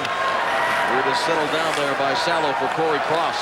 Steve Staios is a little disgusted with himself. That was a decent scoring chance, at least to get something on the net. He has pretty good scoring touch. And when you miss the net in this building, again, the after boards and glass, and ends up going all the way back down to your end. Now Boucher, who had the second Dallas goal, dumps it in. Bergeron ties up Stu Barnes. Forward Cross having some problems, but able to recover. Makes the play now for Chimera. He hands it off for Bergeron, the defenseman jumping into the play. First shot did not get through. Batted away by the Stars. It got by Bergeron, but all the way down where Salo will get to it. Tommy Salo will calmly play it off the end boards. Intercepted by Modano. He flips it back in. 15 seconds remaining in the coincidental minors, and we're down under 5 minutes remaining here in regulation time. Ethan Morrow off the right wing side, cuts to the middle, couldn't get much on the shot. Turco just steers it away. Well, Zubov, that great first pass, and he finds Scott Young versus the speed. Young moving in on the backhand, and a save by Salo. Just as the penalties had expired, the teams are back at full strength. Boy, did Scott Young show some speed there. He sure did, and he took advantage of Jason Smith. Jason Smith didn't see Young moving into the middle like that soon enough. Sergei Zubov did. Zubov, with those first passes, like you said, they had outstanding coming out of his end. Ethan Morrow fakes the shot, takes it deep, tried to tuck it in. Turco held his ground. Marty Reisner spun around, and Philippe Boucher for the Stars will clear it out to center ice. 4 minutes remaining here in the 3rd period. Reisner hands it off to Pisani. He has a goal in this series. Ethan Morrow sends it across the Dallas zone. Stars get to it. Philippe Boucher able to clear. Well, the Edmonton defense is going to have to move up even more because they badly need a goal, so they're going to join the rush, but it makes them susceptible to plays like Scott Young have tried to attempt. They will try to get behind them, especially when guys like Sergei Zubov and Daryl Sador are out there on defense for Dallas because they're really heads-up players and good passers.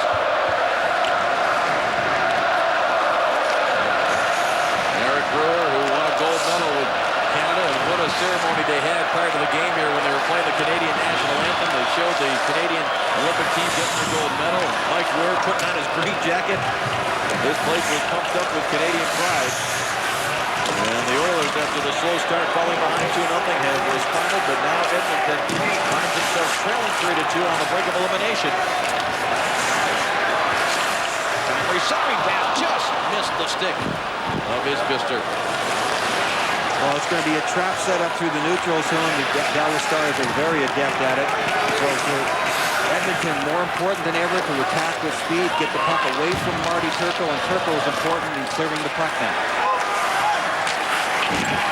Salo plays it along the boards. Young dumps it back in front, taken away.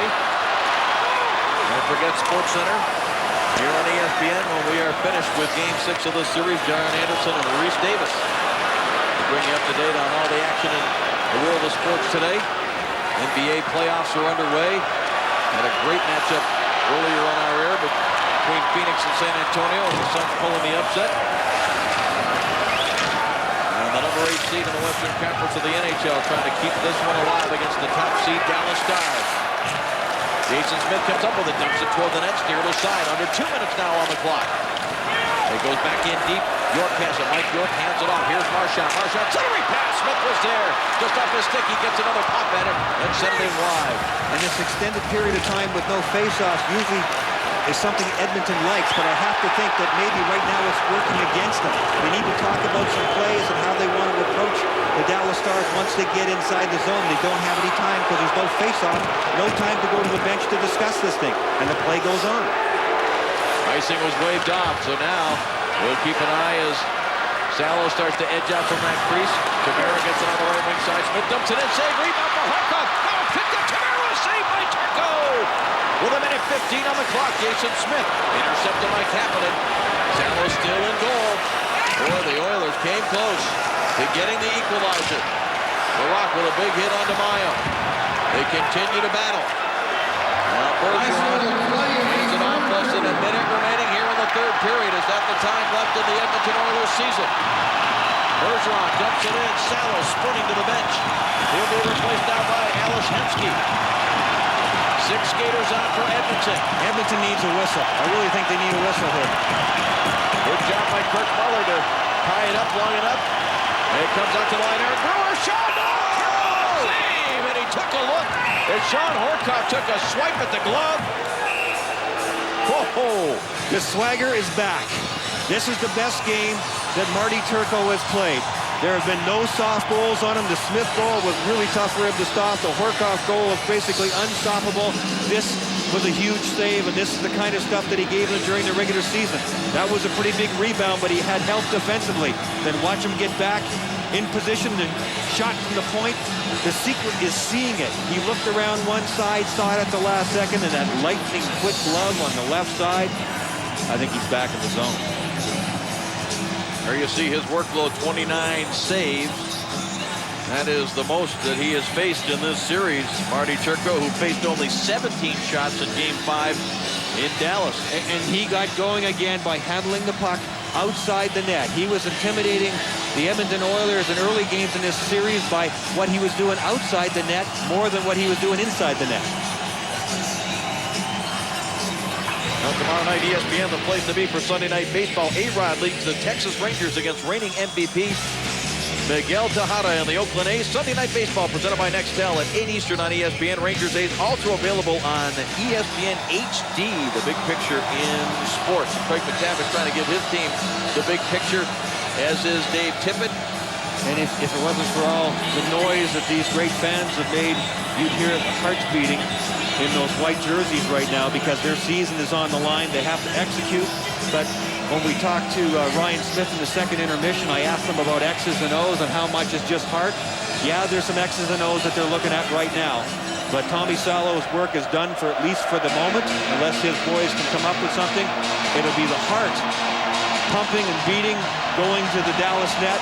That's what'll make the difference here for the Edmonton Oilers. Those playoff wins on the road the last 8 years, no surprise to see those teams on the list. Detroit with 3 Stanley Cup wins, Colorado and New Jersey with a couple, and Dallas, of course, won in '99 when they defeated the Buffalo Sabres.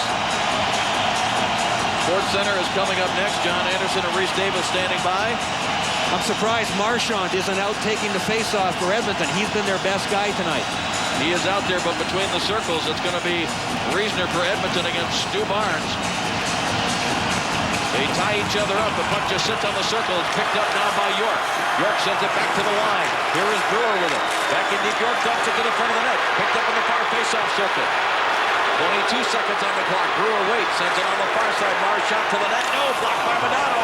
Mike Modano has it on the stick and finally lifts it out to center ice. Oh, he put it right into the seats. Yeah, he missed that one a little bit. He was calm. He did control it, but he's talking to himself right now. Missed it. He knows he made a little bit of a mistake there. He had lots of time in the corner, and he knocked it down and flipped it, but he just lost it, and you can see. Little things make the difference. He knew that had to go out into the neutral zone. It couldn't go all the way down for icing, but he missed it and flipped it over the glass. If the Dallas Stars hang on and win this, we will cover the handshakes, the great tradition in Stanley Cup playoff history. And then we'll move beyond the Sports Center. Don Anderson, Reese Davis standing by. Face-off win by Modano. Zubov around the boards. And Marchand gets a body on it. It comes to Hemsky. Oh, he missed the net just wide. 3 seconds on the clock, and the Oilers can't get it back to the front of the net. And the Dallas Stars, for the 5th consecutive time in meeting the Edmonton Oilers, have won a first-round series, and they will play the Anaheim Mighty Ducks in the second round of the Stanley Cup playoffs. This was a terrific hockey game. I mean, the excitement level was great.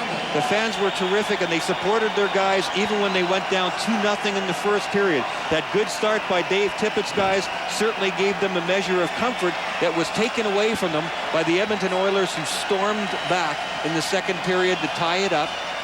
But the cool and calm of Mike Modano and the goaltending of Marty Turco, which was definitely solid, and I think the most solid that he played in this series, was the difference. A very fine line difference. Yet another one-goal game in these series and in these games between these two great teams, and Dallas comes out on top again. Mike Modano, who didn't have the puck, as you mentioned, Brian, for a lot of the night, ends up with the game-winning goal. That's what the great players do. They seize the opportunity, and when they get it, it was a real tough angle that Modano scored the goal on. But Zubov, who's been brilliant in this series, made the pass to Modano, who's been brilliant offensively in this series, and they capped off this terrific series and in favor of the Dallas Stars. Marty Turco, as you mentioned as well, Brian, perhaps his best game. Tommy Salo made some big saves, but only after giving up a couple of goals, probably both of which he would like to have had back. Yeah, but gutsy. I mean, real gutsy comeback there by Salo. He redeemed himself, no doubt. So 2 teams have advanced in the West. Anaheim, of course, the huge upset, the sweep over Detroit. And we now know that it will be the Dallas Stars taking on the Mighty Ducks in the next round. And incidentally, during the regular season, in 5 meetings, Dallas won 3, lost 1, and tied 1, and twice chased Jean-Sébastien Giguère. And we'll await that matchup in the second round. 3-2 the final score here. More hockey tomorrow on ESPN and ESPN2. Tampa and Washington, 3 Eastern on ESPN. Vancouver and St. Louis, ESPN2 at 7 Eastern. This has been a presentation of ESPN, the worldwide leader in sports. For more, log on to ESPN.com. Coming up next is SportsCenter. After the break, for Brian Engblom and our entire crew here in Edmonton, I'm Dave Strader saying so long. The Dallas Stars advance. Champions rise up. Now, the NBA playoffs on ESPN.